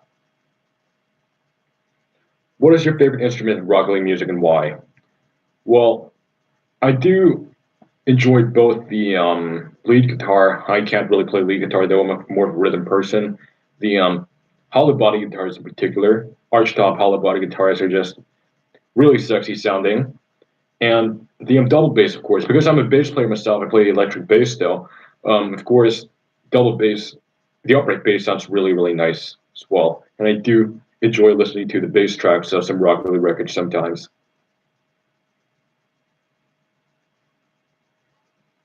Biker boots or collie boots? Definitely biker boots. I myself have a pair of engineer boots right now. I'll just go over and these are my so-called biker boots. Well, when it comes to biker boots, there are two types. There are engineer boots and harness boots. Well, I don't know if there are more types, but that's all I can think of right now. So basically, these are my pair of engineer boots right here. Now this one is Spanish made. It's from Sendra. It's worth $300 actually. And I found them on eBay at like an awesome deal. It's my size for only 35 or 36 euros. That's a real steal, including shipping.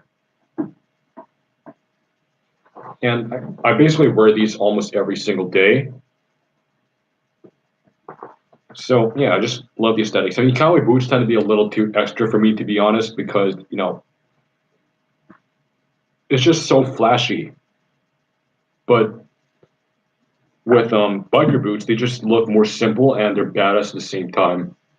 I mean, they're not too simple as say Chelsea boots, but they got a tinge like of badass into them, which is just really nice. Like the buckles and engineer boots just make them look so damn badass. Sandra, great Spanish company. Gotta love Sandra.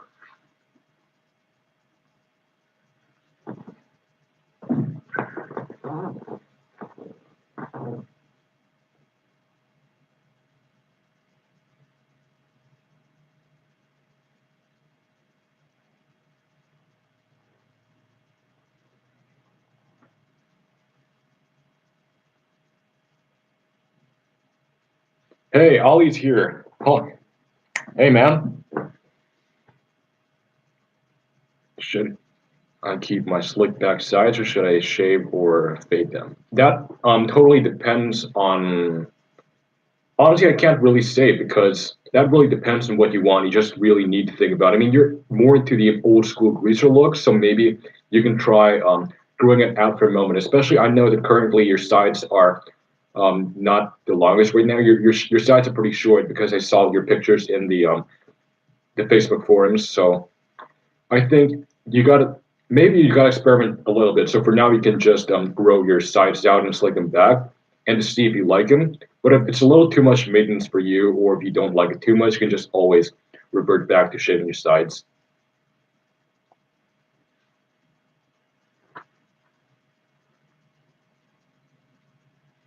Komodo dragon. What is your opinion about growing up in Indonesia? I find it ambitious. Fortunate Indonesians tend prefer to go abroad if they're not entrepreneurs, while a lot of foreigners like to live there. That's what I noticed as well. Because I mean, a lot of them foreigners just see it as some kind of like tropical paradise, especially Bali's a popular tourist attraction, particularly for a lot of Dutch people and Australian people. They just love to um, visit Bali. It's just one of the places you just have to see before you die. And so they see Indonesia as being this sort of like paradise in the middle of the equator, and they just want to just settle down and live there. So, well, us Indonesians, we grew up in this environment and see it as a third world country, and we just want, for some of us who just are willing to look for something better. Like myself, I am a huge I have a passion for the STEM field and would like to be an engineer. And so Indonesia isn't really the best for that. And that's why I'm studying abroad right now. I mean, you can always say that. You can just go back and industrialize your own country, bring back your own knowledge to improve and develop the country. But I'm not really that kind of person because, I'm actually not the best um, at when it comes to trying to just develop a nation. I don't really have too much of a social, political mindset.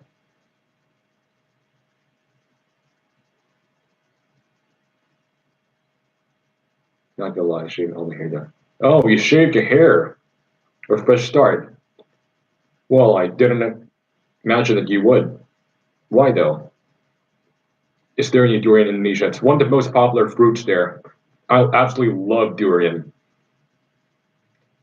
Do you like Del Vikings? Dum dum dum dum dum dum dum. That's one of the doo-wop songs I was really obsessed with at one time. I just really like that song by the Del Vikings. Come and go with me.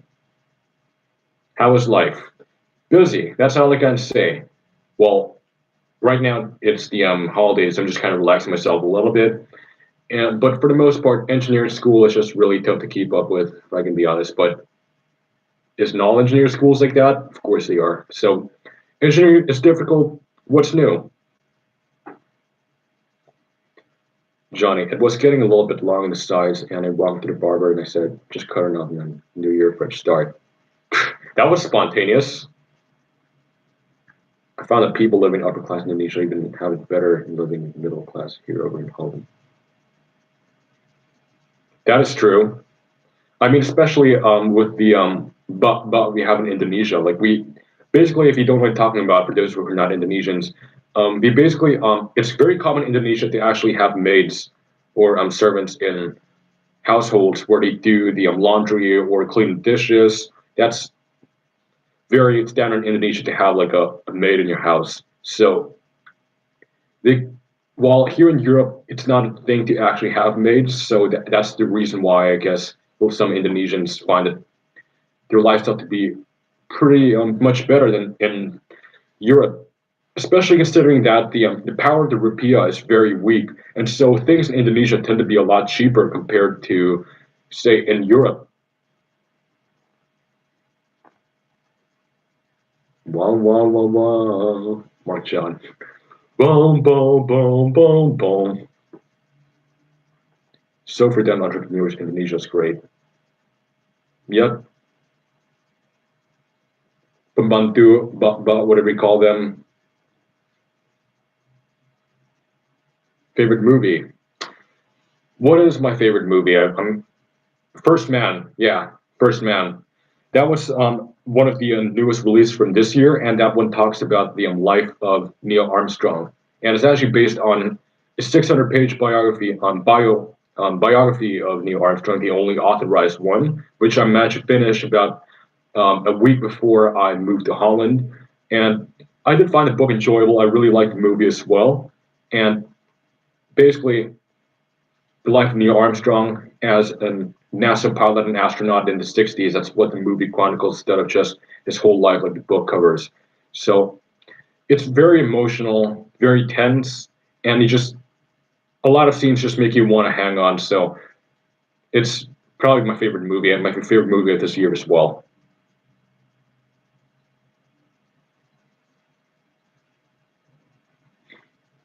I would be surprised too, Johnny, if I was your barber. Leon, what do you think of the Russell Green cans? Or you mean super light cans? You put the Russell Green in the super light cans. Well, um, I love how you sent me two full cans. I have like a basically a lifetime supply of Russell Green. That's absolutely great.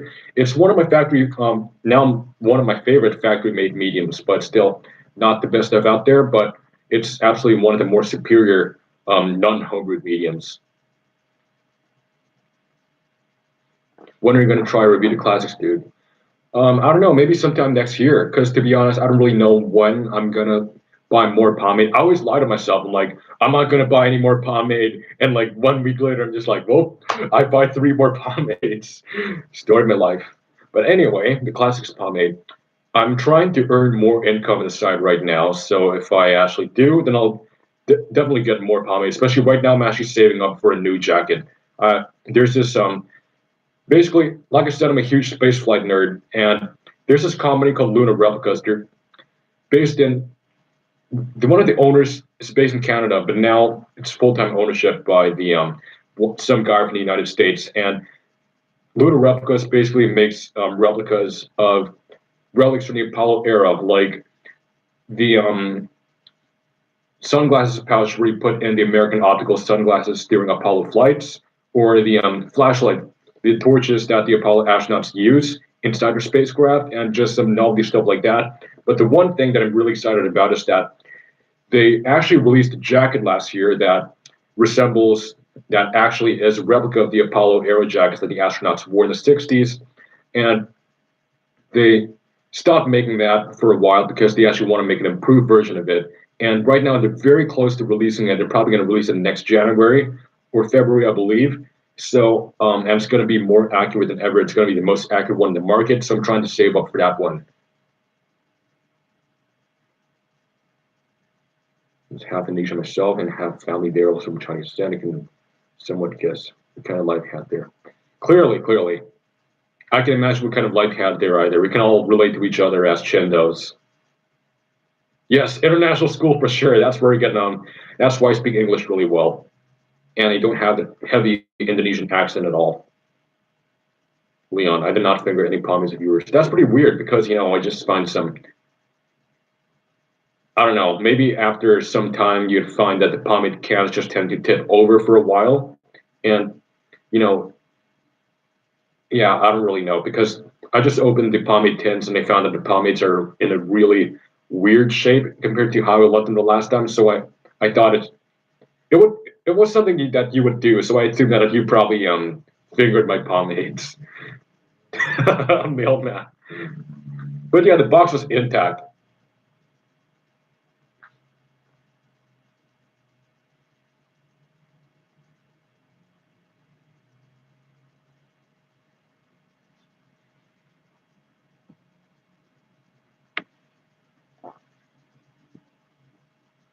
I've actually, speaking of the classics pomade, I've been interested in trying out the products for quite a while already, but I don't know which product by them I should actually try out. Probably their OG medium, but yeah, I actually want to try at least one product from them. That's my goal for next year and to review it on my channel, but I just don't know which one to choose. First inhale or wipes and finger pomades. What's next? You've been watching too much porn, man. It's damn hilarious. Have you been allowed to survive? Well, my grandparents live there. My paternal grandparents live there, so I go to Surabaya annually, every year, if not then every 2 years, because I tend to celebrate Chinese New Year there sometimes or I'd go there during the summer.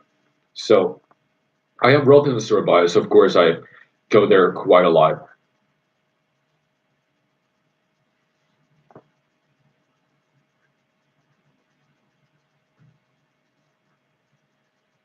40s meeting dude just got to me a few days ago.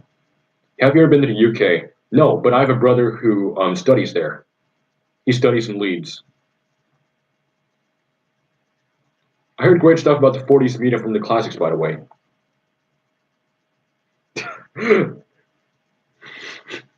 Leon, damn you and your hilarious comments. What is my go-to pomade? Well, currently I don't have a go-to pomade because with the number of pomades I have in my collection right now, and people constantly telling me to request me to review some stuff, and me buying pomades all the time, I always have something new in my rotation. I try something new every 3 or 2 days. Dax light pomade. Do you mean the blue one, the light blue one in the big jar, the super light pomade? But if I'm to choose a go-to pomade, if I'm to choose one pomade that I can use for the rest of my life and only that ever, it'll probably be Lockhart's Goon Grease. It's got the whole package, stupid amounts of slickness, great hold, and gives you like a decent volume as well. Nice build-up, great scent, and the shine is not the best, but for its hold, firm hold, it's got amazing shyness between medium and high. Yeah, Murray Superior is a pretty common answer for those in the pomade community, but greaser community, I'm sorry, not the pomade community. But as an individual in the pomade community myself, of course, I prefer something a lot better, just like they do. But in the greaser community, most people tend to lean towards Murray's, but in the pomade community, we lean towards stuff like Nostalgic Grooming, Templeton Tonics, Sheer Revival, Lockhart's. Edwin Pump's not dead. That guy is the man. Edwin Carson, gotta love him. You got me super excited there. Pump's not dead. One of my favorite lines of all time. Just let me show you. I have the original Pump's Not Dead in the glass jar, which he released last November for to fund his friend's funeral. I actually had that one coming in the mail because there's a bit of a mailing issue with that one, so it's being sent here and there, and that's going to my proper address. And Tonic Youth coming in the mail as well. Let's check out the Pump's Not Dead pomades that I have right now.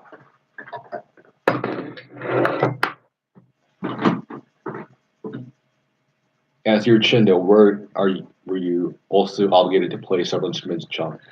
Well, dude, actually we all started with the piano. So, but my parents, they love music, and they're not really musically inclined whatsoever. But me and my siblings were all musically inclined, and so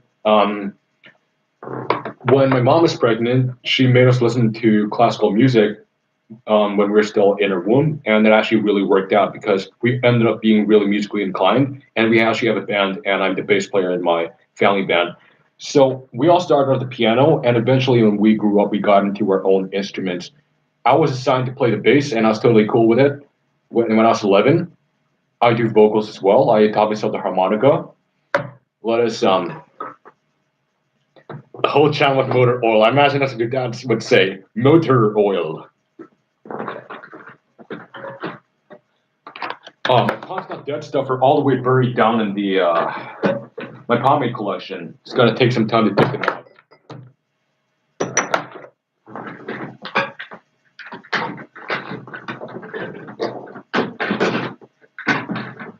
So right now, I have with me some bacon grease. I haven't tried this one yet. The High Shine Light Hold from Edwin Carson.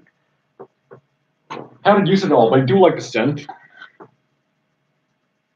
Vanilla-ish, bacon, vanilla. But when my friends from university saw my package of pomades when I was unboxing at one time, because we like to hang out, they tend to come over to my apartment, student hotel, whatever it is, and one time they saw me unboxing my pomades, and one of them saw this kind of bacon grease. They're like, dude, you put legit bacon grease in your hair? And I was like, no, that's just the name of the pomade, because it kind of smells like bacon.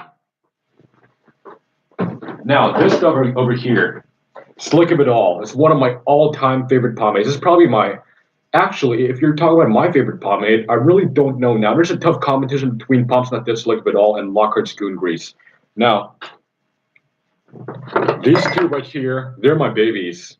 They're like my most favorite pomades. I really don't know which to choose, one over the other. I just remembered about this one because this one just works so damn well for my hair. It's got the perfect amount of slickness. Like I said, I fine hair, but I don't need too much hold. It's perfect for contours.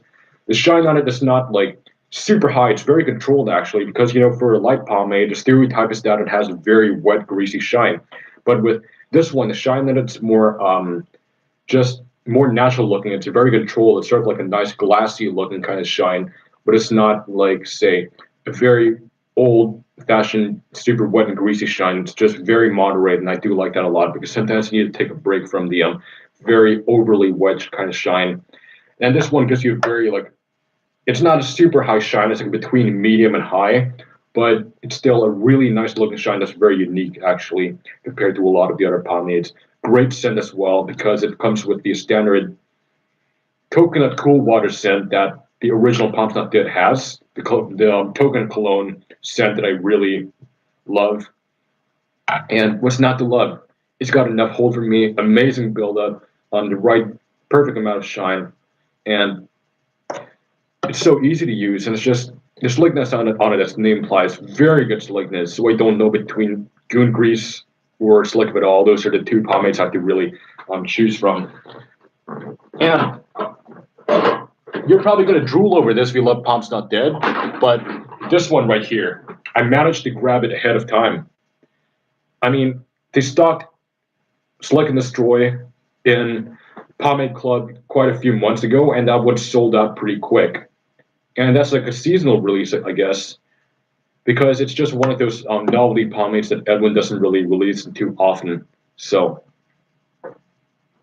and now some people in the pomade forums are looking for it, and I told them that I can probably sell my can after I do a review of it, which is I don't know when, but I already did used enough to actually know what to say about it in my reviews already.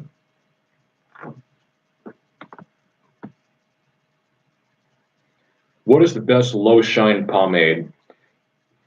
Well, the thing is, I wouldn't say there is a best pomade, but there is something that we can all agree is really great stuff. Or sometimes for best pomades, it's purely subjective. Actually, what may work for you may not work for me, and what I find to be crap may be a treasure for you. So one man's trash may be another man's treasure. So I can't really say what is the best low shine pomade, but I can give you a suggestion for a favorite low shine pomade in the pomade community, which is Atlas by Tumbler the Tonics. Now this stuff over here is really damn healthy, a very nourishing product. So basically, if you haven't heard of Tumbler the Tonics, they're a relatively new pomade company. They've only been around since 2016. They started with, of course, the name implies, just the Tumbler the Tonic, the a little bottle of an oil-based tonic, which is also a beard oil that's very healthy and smells great.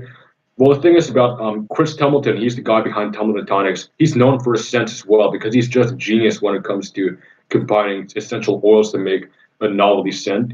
And Atlas is one of his newest releases from this year that came out in the summer, I believe. So basically, what Atlas is, it's an oil-based pomade, a petro-based pomade that is actually really clean in the hair. It does not feel greasy like a lot of the petro pomades whatsoever. And this one, the standard Atlas pomade comes with what he calls the heritage scent. That's why it's labeled with an H and green sticker over here.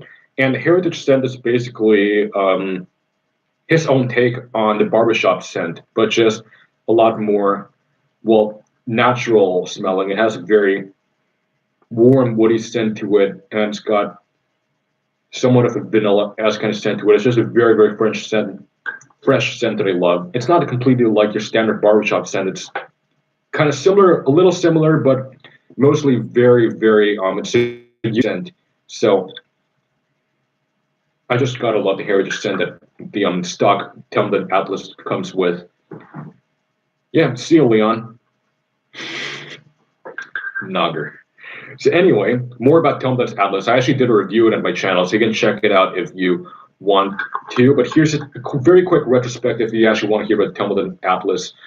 Basically, it scoops out relatively creamy. It's got a great endurance to it, and also what makes it really, really unique compared to other oil-based pomades is that A lot of oil-based pomades tend to wear your hair down or don't give you much volume, but Telmetin Tonic's Atlas, it actually boosts volume because it contains silica powder, which is not what a lot of oil-based pomades have. So the silica powder actually tends to really boost the amount of lift you have in your hair. So this oil-based pomade is pretty volumizing as well. So it's really unique, and you should really try it out. And I know if you actually look in the Etsy shop for Telmetin Tonic's official site, the official scent actually says that it has a medium shine, but it's not a medium shine, it's actually a low shine.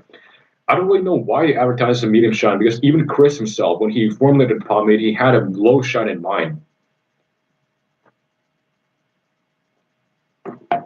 Did you get his original version of his unorthodox water-based pomade, the one where all the time rusted?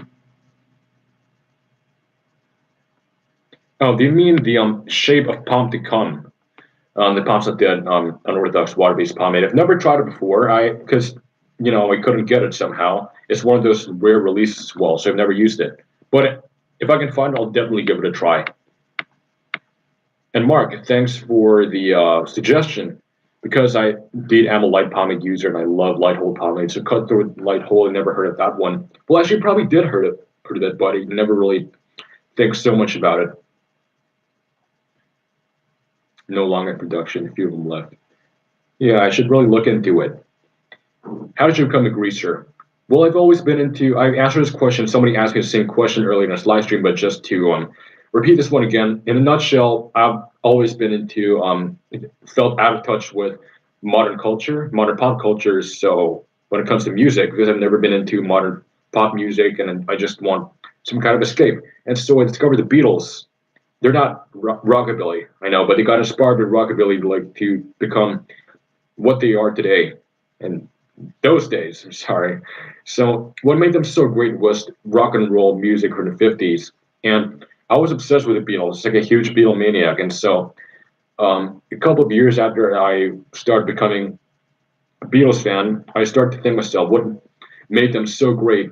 Who were their influences? And I discovered that they were all into different rockabilly musicians and rock and roll musicians. Like Little Richard was obsessed with Paul McCartney was obsessed with Little Richard.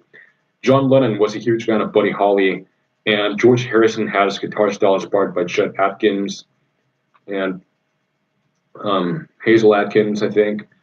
And basically a lot of blues, Motown, rockabilly influences. And I actually started to listen to this music because I wondered what made the Beatles really get their music going. And so I started to listen to Elvis Presley because that's the one musician that all of them agreed on and what they all loved universally, with all the Beatles members actually loved. And so we started with Elvis Presley, and I started listening to Buddy Holly, Little Richard, Chuck Berry, and I started to dig into more and more artists after that, and started listening to more rockabilly and rock and roll and doo wop, and I really, really enjoyed it. So it started out with the music, and then I researched more about the 50s as to what life was like then, and also about the youth culture primarily, because I knew about greasers, but I just don't know what they were called. And I discovered what greasers were. I did more research about it, and I've always seen them in popular culture, so I thought that was really cool. And that's why I decided to look more into it. And next thing I knew, 1 year later, I started greasing my hair and using pomades. And also one of the things that's really, I really was in love with was how their hair looked and what they used to style their hair. And that's how my obsession with pomades began, because I started experimenting with different products as to what works best for my hair, what can give me the best original look, and to something that looks pretty true to the era. So I started using a lot of old school pomades, and then I got introduced to home brews and unorthodox water-based pomades by some good friends in the pomade community, and that's when I started really becoming obsessed with pomade and started growing my collection and doing reviews and everything like that. And so that's how I became a greaser and a pomade enthusiast. Any good greaser books? To be honest, The Outsiders was okay. I kind of did enjoy the book, but not as much as the movie. I mean, I didn't enjoy the movie as much as the book. But as for other greaser books, I couldn't really think of anything right now.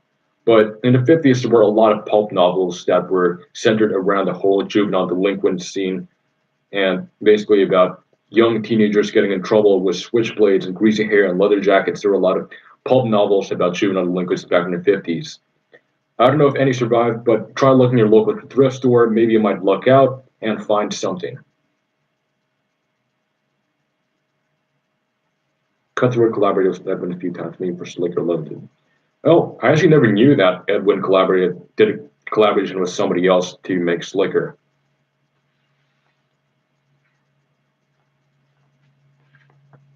Any favorite artists? Well, like I said, I don't have a favorite artist at the moment, but I just do enjoy listening to some over the others, but I don't really have much of a favorite. Ollie, I got introduced to the Grisha style by G Easy, even though he's not a great one.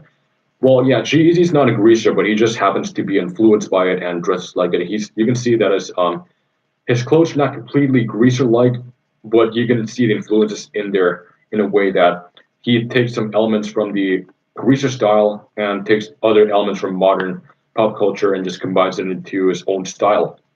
But it's good that he actually is inspiring the youngsters nowadays to actually get into the 50s look, as well as other people like Cole Sprouse and Alex Turner and Drake Bell, especially.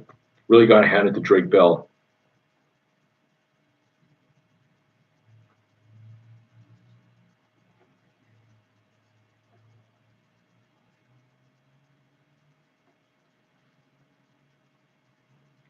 My favorite Elvis song. Again, I don't really know, but my preferred Elvis era, however, was his Sun Record era, the late 50s. His material from the mid to late 50s. That's the best Elvis time for me. And I also do enjoy his mid 60s stuff in the late 60s, like the 68 Comeback Special, for example. But the 70s was okay, but I don't enjoy it as much as the early 50s. But I always have favorite songs from different Elvis eras. As for 70s Elvis and late 60s and 70s Elvis, I think my favorite has to be Suspicious Minds and Burning Love. I know pretty popular ones, but those I just really like it. American Trilogy is pretty good from the late 70s. I'm early, whatever, what time that is, 1972 or I don't know. But from the early Elvis period, that's really tough because I have a lot of favorite ones from there.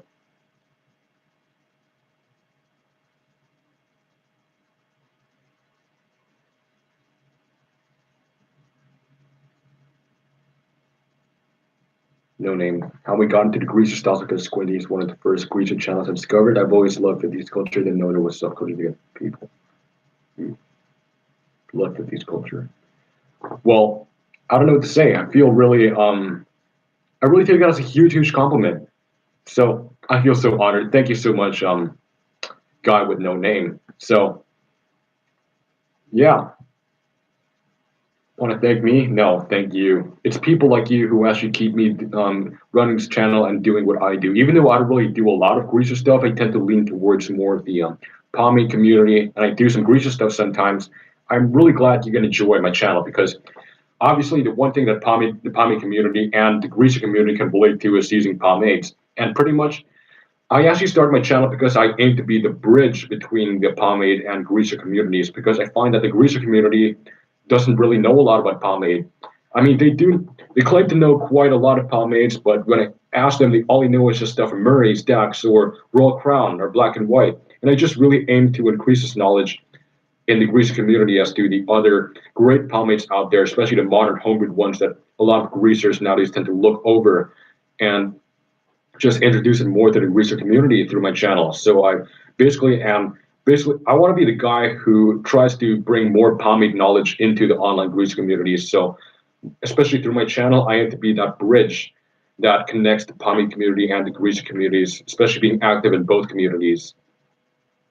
And I post almost daily in the Facebook pomade group. So if you're in one of them, like Mark John is right now, I'm very recognizable in the pomade community.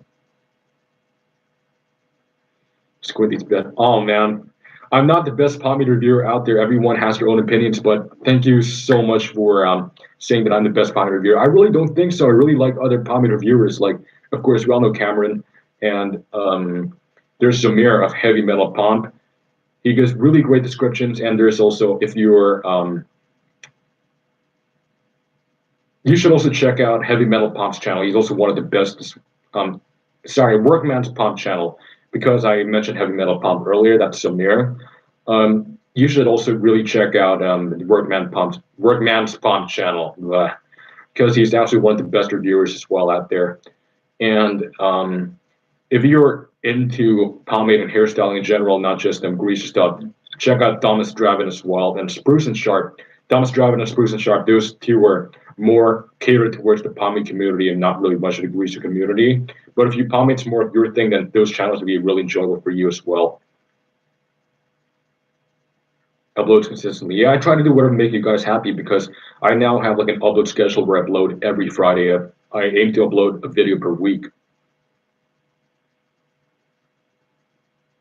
Ali, yeah, I've noticed you've been asking a lot of questions about the subculture. I mean, the thing is about the pomade groups is that everything pomade is mainly full of hipsters.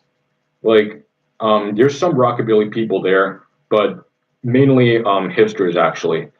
So, or people who are not part of any subculture. So I actually aim to help you out, and that's why I added you to that other Facebook group for those in the subculture as well, because I tend to find that a lot of questions you ask in the forum sometimes tend to not really be much about pomade, but more about the subculture. So not many people can really answer your question unless there are a few rockabilly people showing up here and there, like myself. So that's why I redirect you towards another group where you can actually ask them better questions. And whatever, before that, I tried to do my best to answer you, so I could really see that you're making progress, and I was really happy that I was able to help you out. Slick Grease, welcome, man.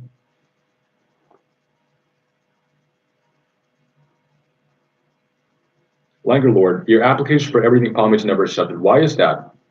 By the way, Langer Lord, if you're more into the old school greasy stuff, then everything pomade, well, it's obviously a good group if you love pomade and stuff like that, but nowadays it's been taken over by unorthodox water-based pomades, creams, clays, and stuff like that. That's totally fine with me because I use those as well. But if you're more into the oil-based pomade stuff, which I am too, go check out another group called OBPE, which stands for Oil-Based Pomade Enthusiasts. Just search up Oil-Based Pomade Enthusiasts in the group. I'm one of the admins of the group and one of the moderators, so definitely if you apply to the group, I will let you in. Hey, Greasy Boy. Oh, you're already a member of OBPE. So currently we have I don't know, 5 admins there. There's Jacob, me, yeah, 5.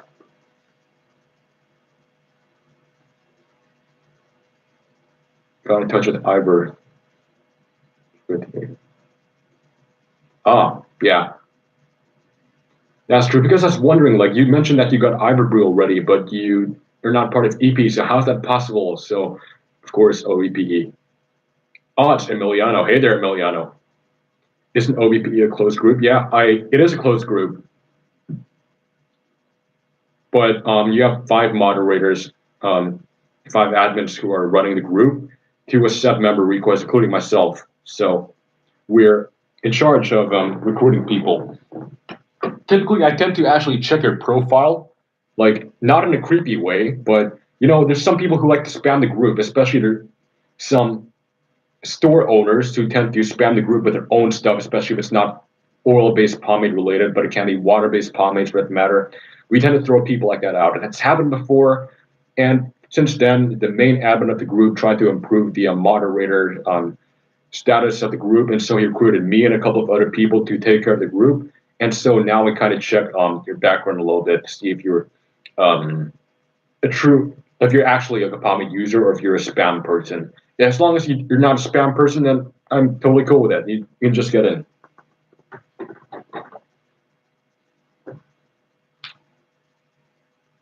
Edward Madrigal, what's good? Join the stream. Well, I'm glad that more people are joining right now because we're seeing a slight decline in participants right now. I've been running it for about 2 hours now.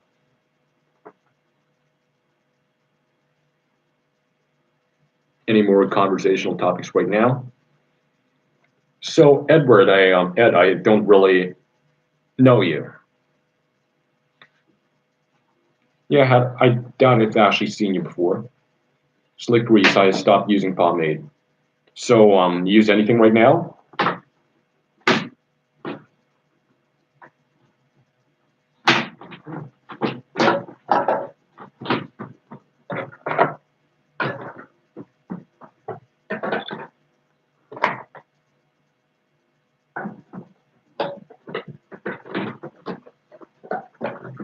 My go-to is Goon Grease.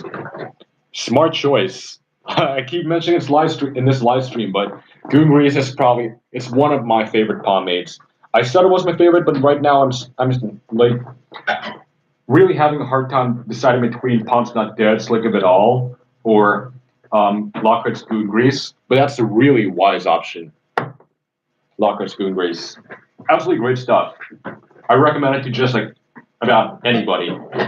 Whether you're a novice pomade user, beginner, rockabilly greaser, or just so many pomade users never used Goon Grease yet, I strongly recommend Lockhart's.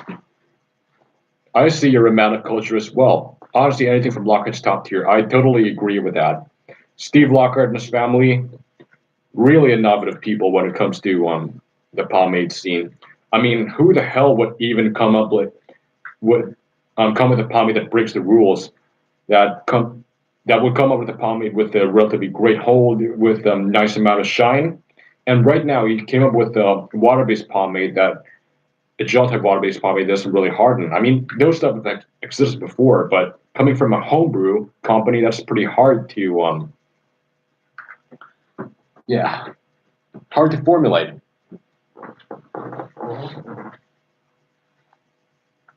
Goon Grease and Black and White are the best pomades I've tried. Slick Grease, I actually Black and White, very good choice. In my opinion, my favorite classic pomade is actually Black and White and Royal Crown pomade. Actually, I can't decide between. These are basically my top two classic pomades because, in my opinion, these are the only two pomades that can compare to today's pomades in um, when it comes to the quality and how they perform. It's almost similar to today's homebrews because this one is just so similar to Lockhart's Light, but it's just Lockhart's Light is slightly better in terms of I think hold. The shine's the same, the buildup is cleaner in Lockhart's Light, but roughly almost the same as Royal Crown pomade. So it's kind of the standards for this one is kind of pretty comparable to today's standards, while most classic and older pomades are kind of not really on par with today's stuff anymore. Lockhart's Light versus Slick of It All. Well, that's I love Lockhart's Light so much as well, but to be honest, I like Slick of It All better. It just works in my hair better for me. Lockhart's Light works really well in my hair, but I just find that Lockhart's Palm's Not Dead Slick of It All is better for me. But it's just that Lockhart's Light has a better shine, so that's the only reason I prefer Lockhart's Light over Slick of It All. But still, Slick of It All has a unique shine to it.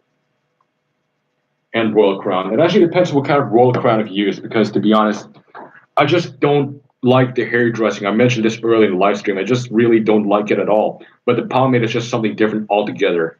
Same ingredients with different ratios, but yeah, the Royal Crown pomade is really good, but the hairdressing, I just don't like it. How many countries have you lived in? Three. Indonesia, that's where I lived in most of my life. And then I've lived in Germany for about half a year. That's when I started my channel, and that's when I had peak activity in my channel last February and January, and I was uploading like 3 or 2 times per week. That's when my channel really saw activity when I was living towards my last months in Germany, and now here in the Netherlands, that's 3 countries. I just switch it up. Today I don't use Goon Grease, I'll use Lockhart's Heavy, top it on scent Lockhart's Light. Murray's the only thing that keeps my hair control. Yeah, you mentioned sporting waves the other day. You said you love sporting waves. That one works well for me as well, but it's just that for a budget pomade, sporting waves is good, but it doesn't really compare to if I can get something better, I would get something better. But if I just stuck with it for the rest of my life, I don't really mind, but I'm just not too crazy about the scent. Yeah, Ollie. Apparently it's pretty common in the community to find a lot of cats who love the hairdressing, but personally, from my personal standpoint, very subjective, but I just don't like the hairdressing at all. is ODOT still a big deal in the community or hasn't been surpassed? It depends what you're talking about because their styling treatment, which is their cream pomade and their matte paste, especially the ODOT's matte paste, that's like a big thing right now. But the ODOT's oil-based pomades are not really talked about as much anymore. It's sometimes brought up here and there, but it's not as talked about as was the traditional pomades they were back then. And you would see the multi-purpose pomades, the original water-based from ODOT's being brought up here and there as well. It's more talked about than the water-based and the oil-based pomades, traditional ones, but still the matte paste is all the hype. The ODOT's matte paste, that's what people are mainly talking about right now. I only actually drugs pomades from Brook. Yeah, I understand, Ollie. If I was in your position, I would probably stick with Murray Super Light or Dax Super Neat or Sport and Waves. Those are the three pomades I'd probably stick to.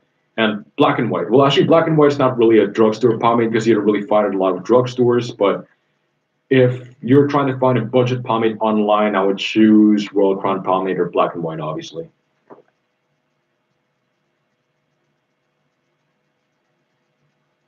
I agree. Murray's get better volume than Sport and Waves. Sport and Waves is more for the conservative look. It's slicker than Murray's. And that's basically, I'm not the kind of person who goes for too much volume, which is why I prefer Sport and Waves. It's easier in my hair. It works better for my hair type. It gives me better shine, better slickness.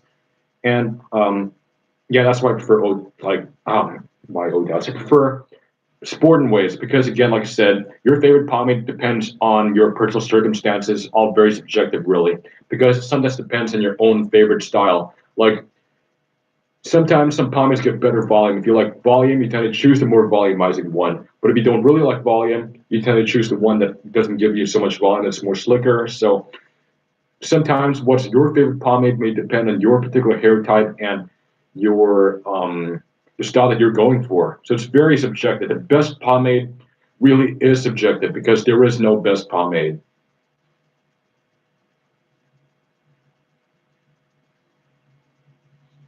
Rocket Pomodoro, that's why. Yeah, even when I sported Pomodoro, I went for a Johnny Cash Pomodoro, meaning that it did not have so much height for it, but it did have a lot of sculpt to it.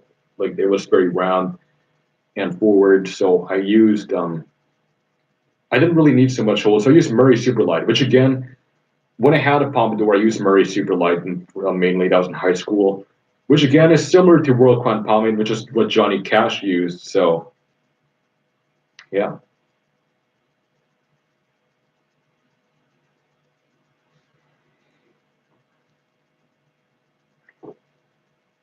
Need to try Sport and Waves. In my opinion, Sport and Waves is one of the best budget options out there. Not the best pomade, obviously. A lot of really great stuff that makes it that surpasses it. But for a cheap pomade, Sport and Waves is one of the best in that category. It's pretty underrated for a budget pomade, I have to say, though. Not too many reviews on it. I'm the only one of two reviews of Sport and Waves on YouTube right now.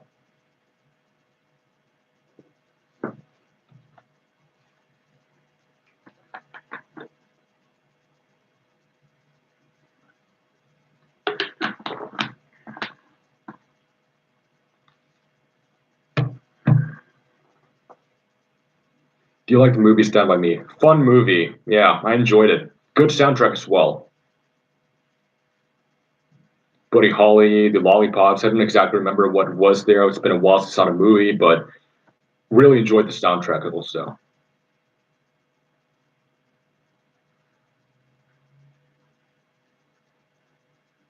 But yeah, Stephen King, his greaser-related movies are actually great. Like the main antagonists in the movie Stand By Me, you can consider them as greasers as well. Don't remember what the gang was called, but I also really did enjoy the movie. Sometimes They Come Back. That one is pretty underrated.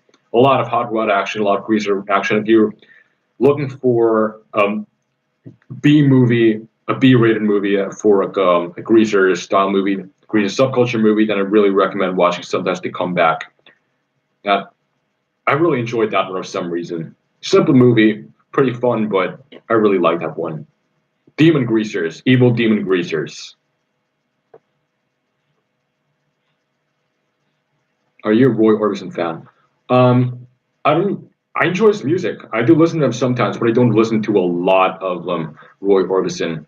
One of my favorite songs is Ooby Dooby and Rock House.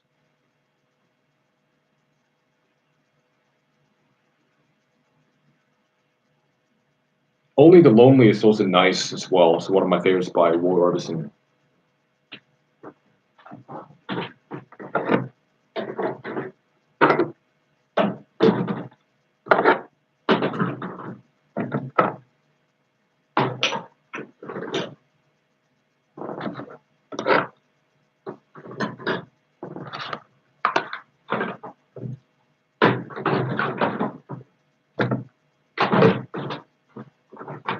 Do you like Ricky Nelson? Traveling Man and Waiting School are my favorite Ricky Nelson songs.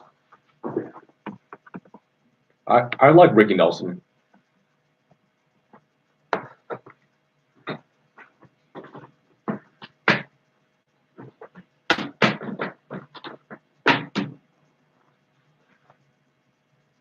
Will you possibly do a Rosal pomade review in the future? Well, yeah, I'm actually going to review the green one. That's already in my. I used it already, and I know what to say about it definitely. So I'm going to shoot a review of it next year.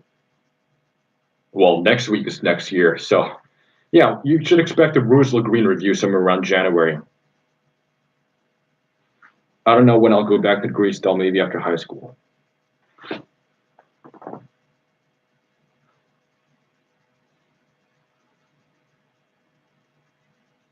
Well, yeah.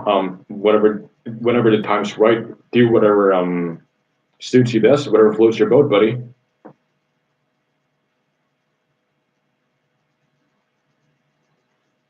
So the only Brussels product I've reviewed so far was their grooming tonic, which I said earlier in this live stream is so far my all-time favorite pre-styler. So amazing, that one.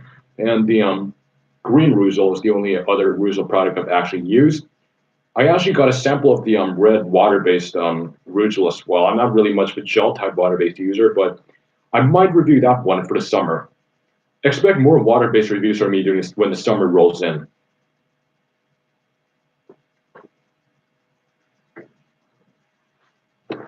But the water-based pomades I tend to use are more the unorthodox types. I don't review so much the gel types.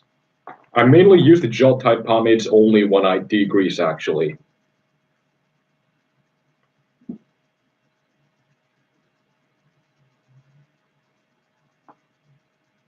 All right, see you, Slick Grease. I might probably end this live stream soon. I've been here for about more than 2 hours already.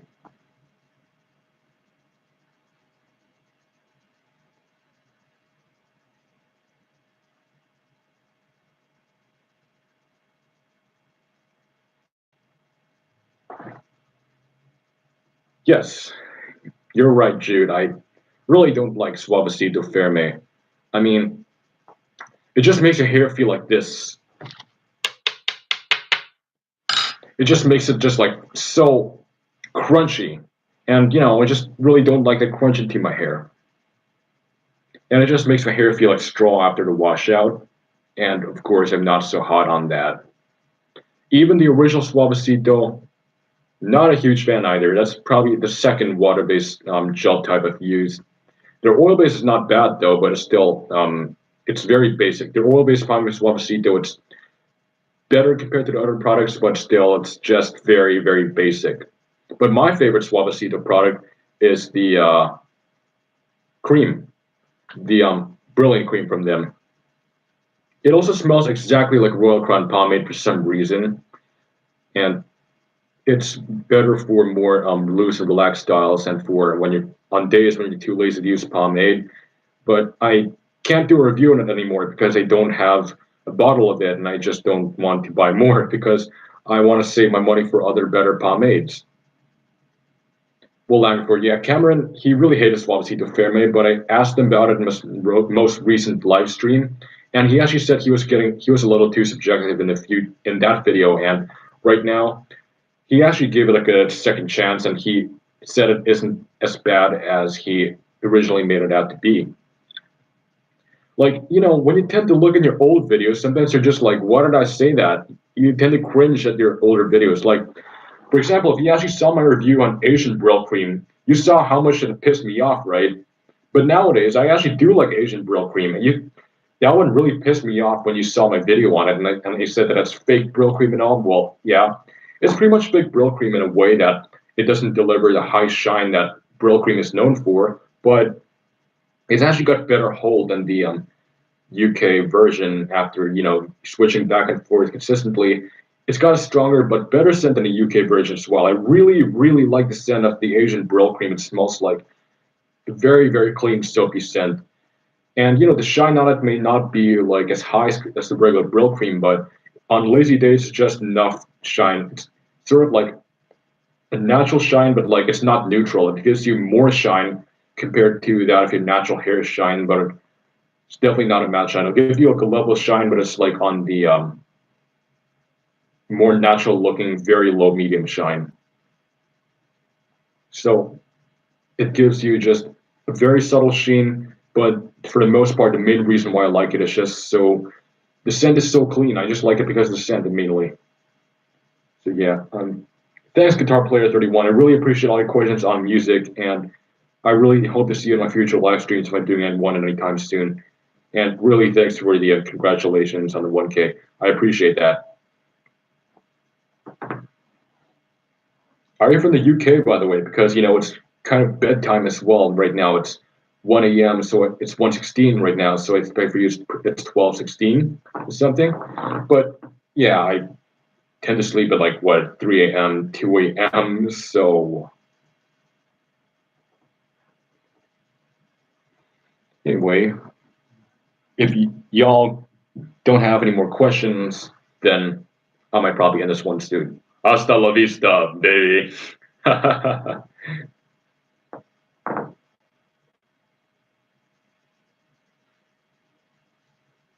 Epic MLK Gamers. Yeah, I see you comment every now and then my videos. I remember you, especially when I was still living in Germany, you would ask me questions in my videos, so of course I do remember you. You've been with me since 300 subs. You've been here for quite a while already, so I really do remember you. You've been subscribing to me since about early this year, actually. I think last January. Yeah, I remember you starting commenting around last January. Ollie, you live in Houston? You should have, I should have known that earlier because, in your same city, there lives a legend who goes by the name Edwin Carson. And that guy, I idolize that guy in the pomade world. He just makes one of the best brews ever. Responsible for Pump's Not Dead. Search up Pump's Not Dead because, when it comes to Houston pomades, this guy is absolutely the way to go. He is the guy you must know about if you're from Houston. So if you can, try to pick up his brews. Pump's Not Dead. Search up his whole line. I recommend that you start the original Pump's Not Dead. Search up Pump's Not Dead OG. And if you like the greasy stuff, just use bacon grease from Pump's Not Dead.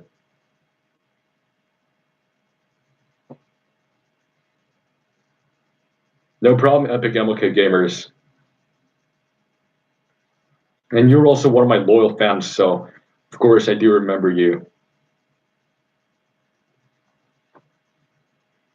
And Ali, by the way, Edwin is also on the Everything Pomade forum. He's one of the admins of the group, and he's also an oil-based pomade enthusiast as well. And I'm friends with him on Facebook, so if you got any questions, I can just ask him as well, or you can just ask him yourself, because if you mention his name, he will, especially in EP, since he's a moderator, he's an admin, he'll likely see that post and he'll do your best to answer you. Or you can private message him, because he always replies to messages. See you, Guitar Player 31.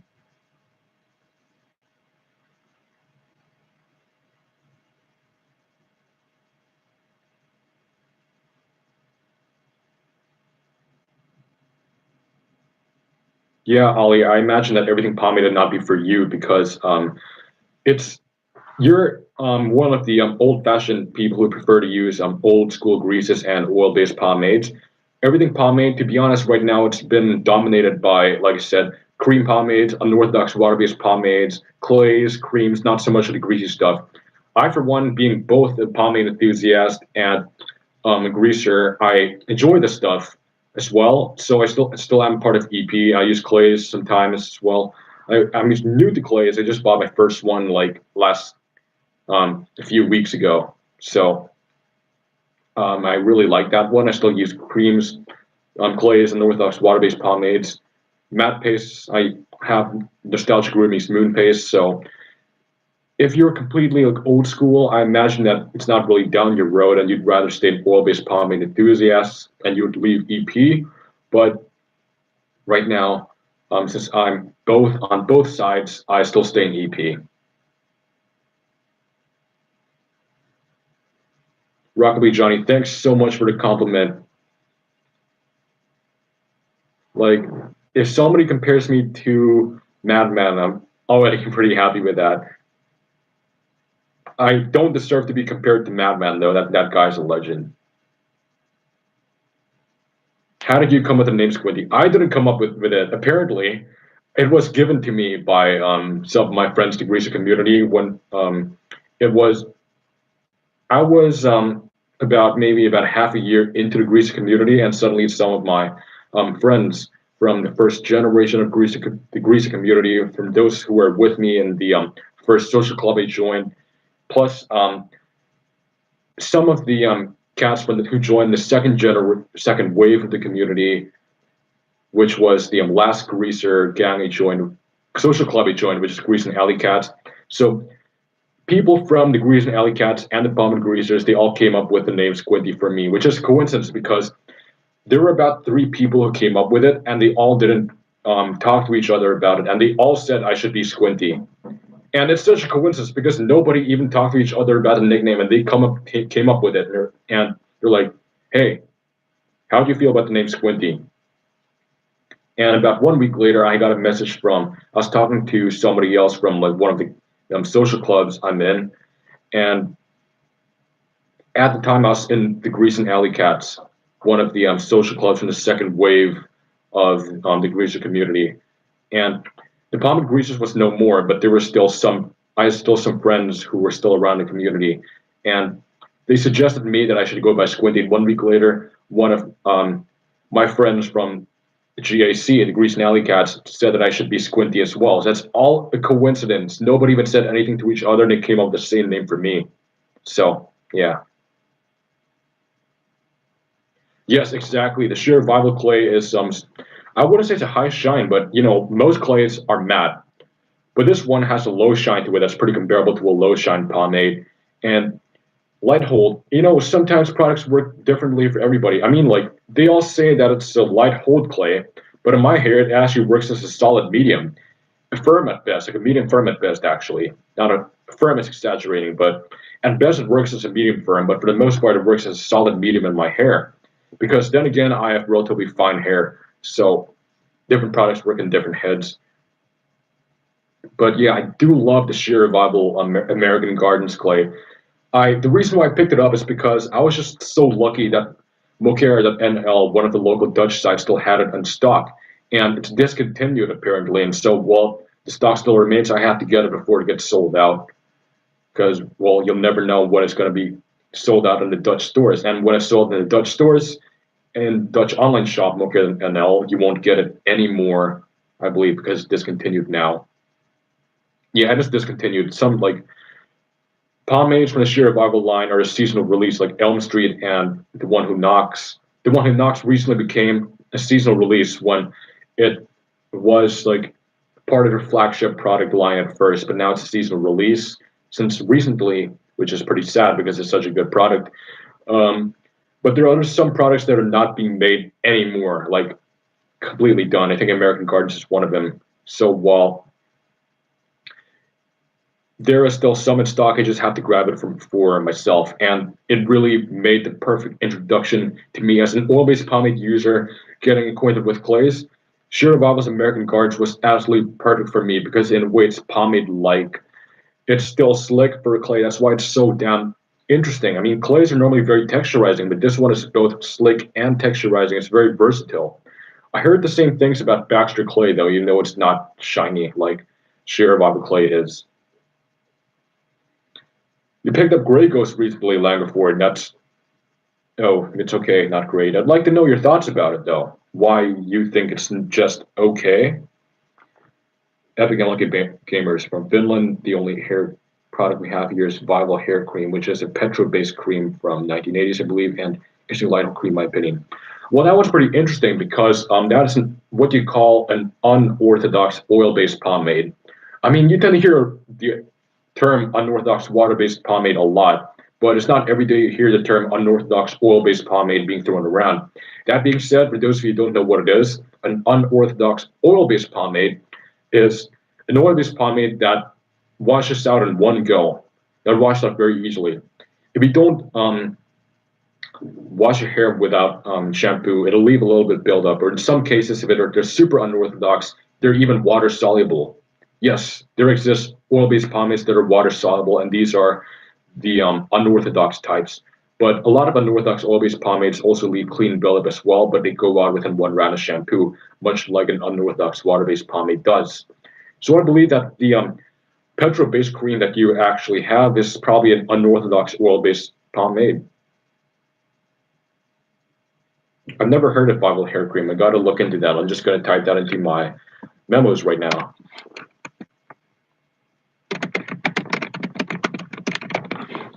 Interesting. It's only slightly better than the Brill cream we get here in Ireland, a little more expensive. I expect that the sheer Viable hair cream would be a little creamier. I mean, like Brill cream is a very watered down hair cream. It feels very, very light, but I expect that sheer Viable would be more like a waxier, like not super waxy, but sort of like a creamier cream. But that's as super watery as Brill cream is. And I thought it would be more of like a natural shine and not so much of a high shine. That's what I expect from it.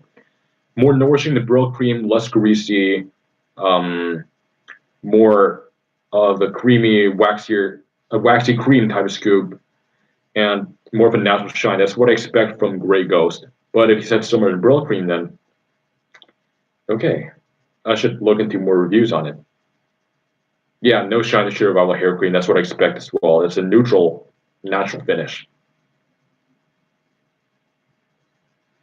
All right, I think in about 3 minutes, I'm just going to call this live stream off. I have only 6 viewers left, 2.5 hours. I've been talking for long enough already. So if you got any more questions, now it's the last time to throw in some last minute questions. Thanks so much, Johnny. I enjoyed it too. I mean, there were some points where I was a little awkward and didn't really know what much to say because you guys were not leaving so much comments.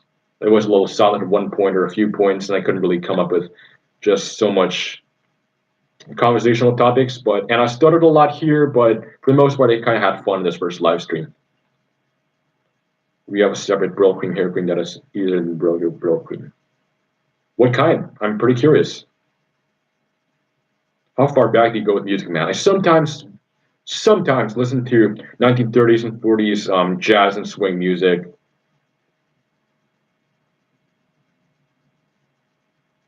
Thanks for the compliments, everybody. Really appreciate it. And just before I go, I'm going to say this again. It's people like you that really support my channel and love my content that keep me going. And I basically make my content for you guys. And I really, people like you are just the ones that really get me going on to continue my channel, even though I have a relatively busy work schedule.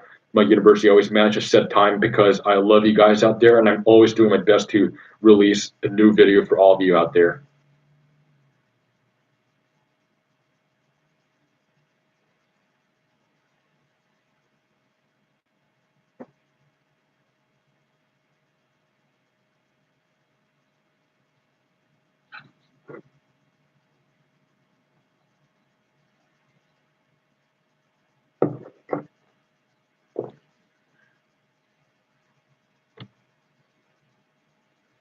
All right. Any super last minute questions right now that I can answer quickly?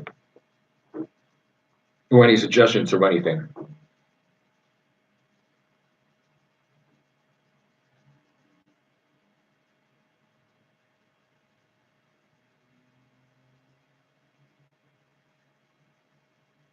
All right. See you, everybody. And I got less than a minute over here. And keep being awesome. Thank you so much, Johnny. Likewise, and you too. Keep on being awesome as well. And yeah, I look forward to making more new content for you guys. I got new ideas for my channel that I believe that you guys will love. So stay tuned for that, especially for the new year. I got ideas for the new year. And I know that a lot of you here enjoyed this live stream. And just as always, please leave a like, comment on this video for those of you who didn't catch this live stream. If you have any questions, just leave a comment in the comment section below. For those of you who haven't subscribed yet, subscribe to my channel right now. Click on the bell icon so you don't miss a single upload of mine. And I'll see you in my next video. Stay greasy. Hope you had a Merry Christmas and a Happy New Year, everyone.